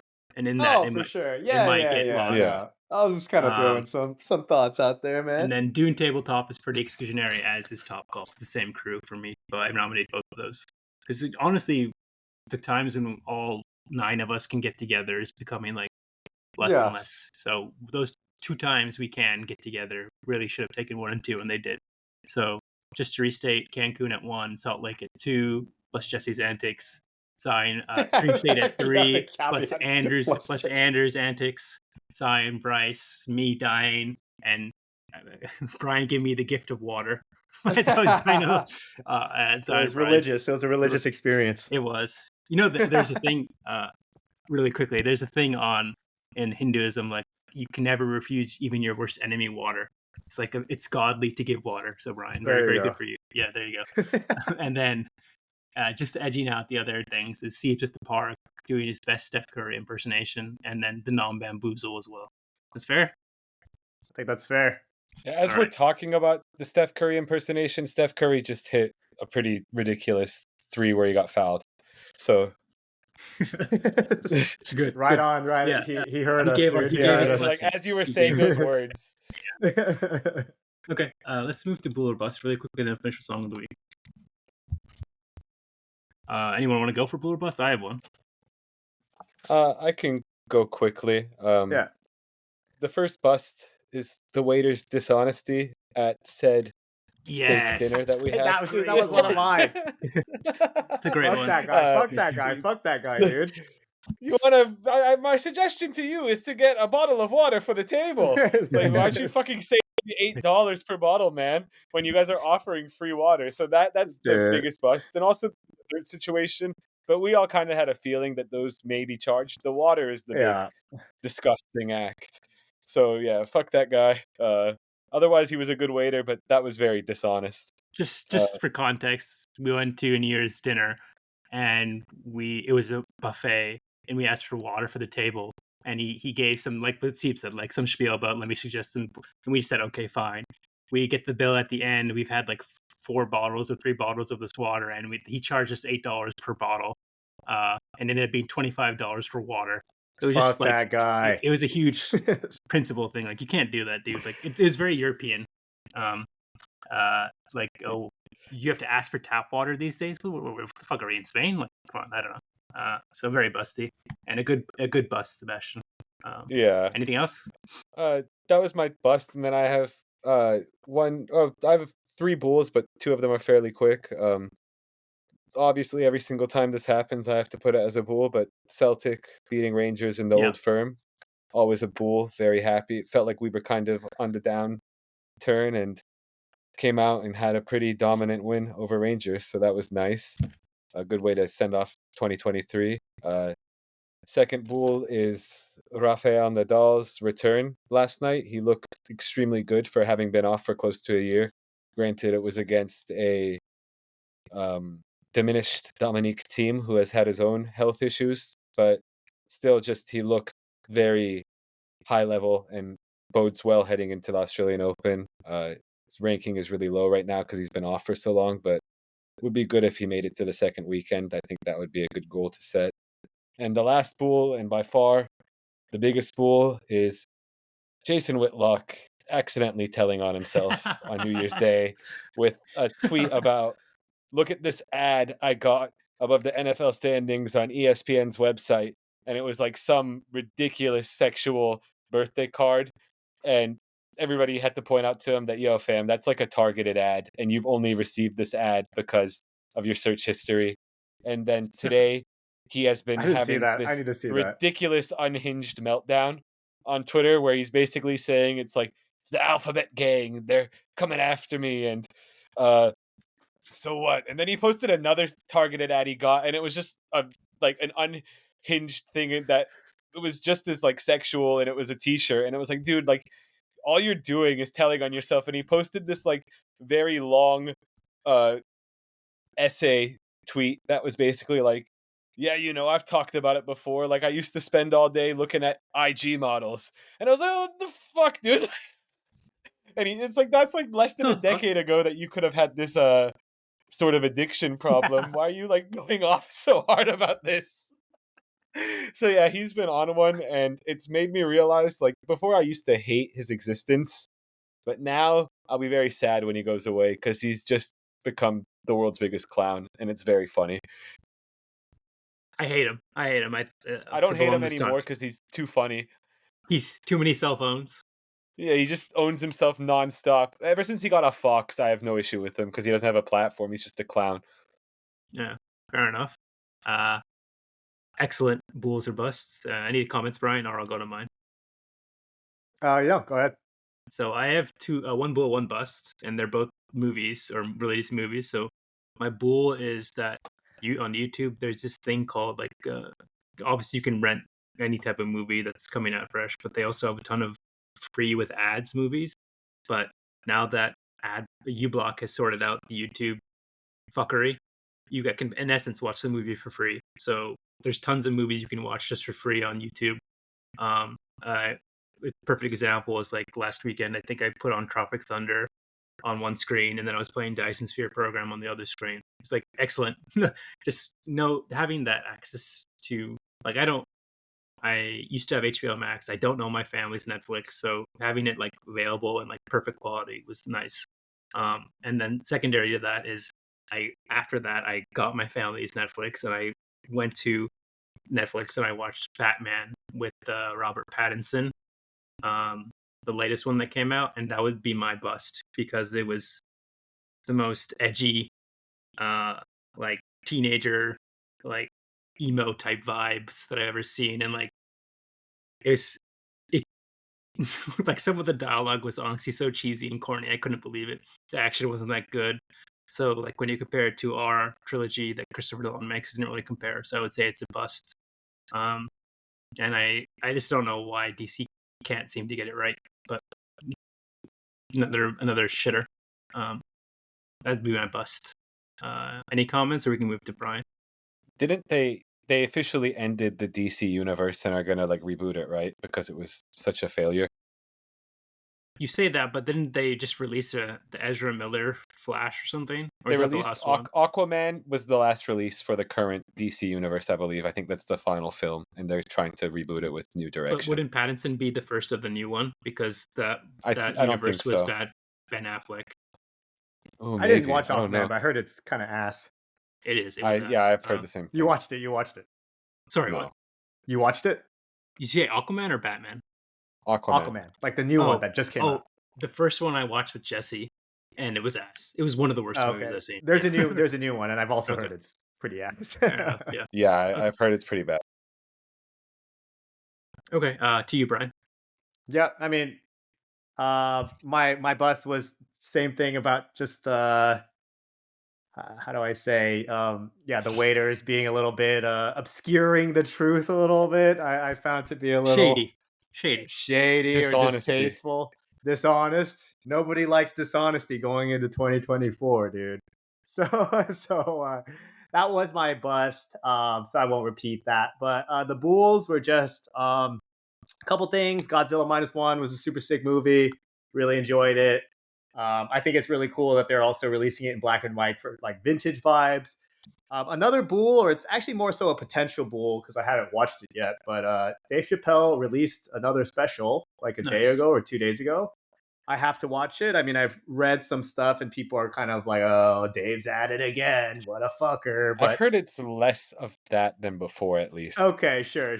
But sometimes when I see those, I'm like, oh, it's probably going to be like, classic Dave being controversial. And, I tend to find, obviously, he's one of the GOATs, find him quite funny. So that was my other Bool. So pretty quick. But those are my Bulls and busts. All right. Thanks, guys, for joining on the new year. Trying to get the podcast off the ground. We're revamping the IG and stuff. We'll be trying to ask our friends and stuff to support the channel. So if you are listening, please it would help us a lot. And we're going to try to bring some new stuff and up the quality of the pod this year for sure. A lot of that's due to Brian. Yeah. And I'll introduce Song of the Week as we sign off, I guess. So Seeps has Song of the Week. Why don't you tell us about it? It's just a song off of Popcorn's new project that he dropped on New Year's Eve. It was kind of a surprise. I don't think anybody knew he was dropping anything. And the song is called This Week, and it's just kind of a chill, laid-back dance hall vibe. And yeah, I mean, Popcorn is consistently very good. So, well, his last album wasn't great, so I was happy to hear him return to a better sound. So yeah, Popcorn This Week is the Song of the Week. Great. Thank you, Sebastian, for joining for the Premier League recap. Thanks again to Brian for producing and joining us. Next week, like I mentioned, we'll be looking forward to 2024, and I think Steve is up for a power ranking, right? You want to tell us what you're thinking about, or it'll be a surprise? It'll be a surprise. I have some ideas, but I need to narrow it down, I think. For sure. I look forward to it. So, yeah, that's it for this week. Thanks for joining. Thank you, Brian. Thank you, Siebes. Happy New Year, everyone. Take care. Happy New Year's, Booler. Peace out. Peace. Pendant as new like young Jesus. Below your eye, them so fry. Girl, them a say shots and I check WhatsApp. No say me I go touch your clit after. And me kill this us, I go need a big sister. All night me I watch you when you tick tock. Full of two like adapter, clean and me actor. Anyone me go me shell the place like a lobster. Yeah, we have the plug and now we have the adapter. Me drive them girl, them crazy like a raptor. Yeah, we a fuck up the club this week. Somebody a junkie now go be me. We a fuck up the club this week. Most burn a mini RB.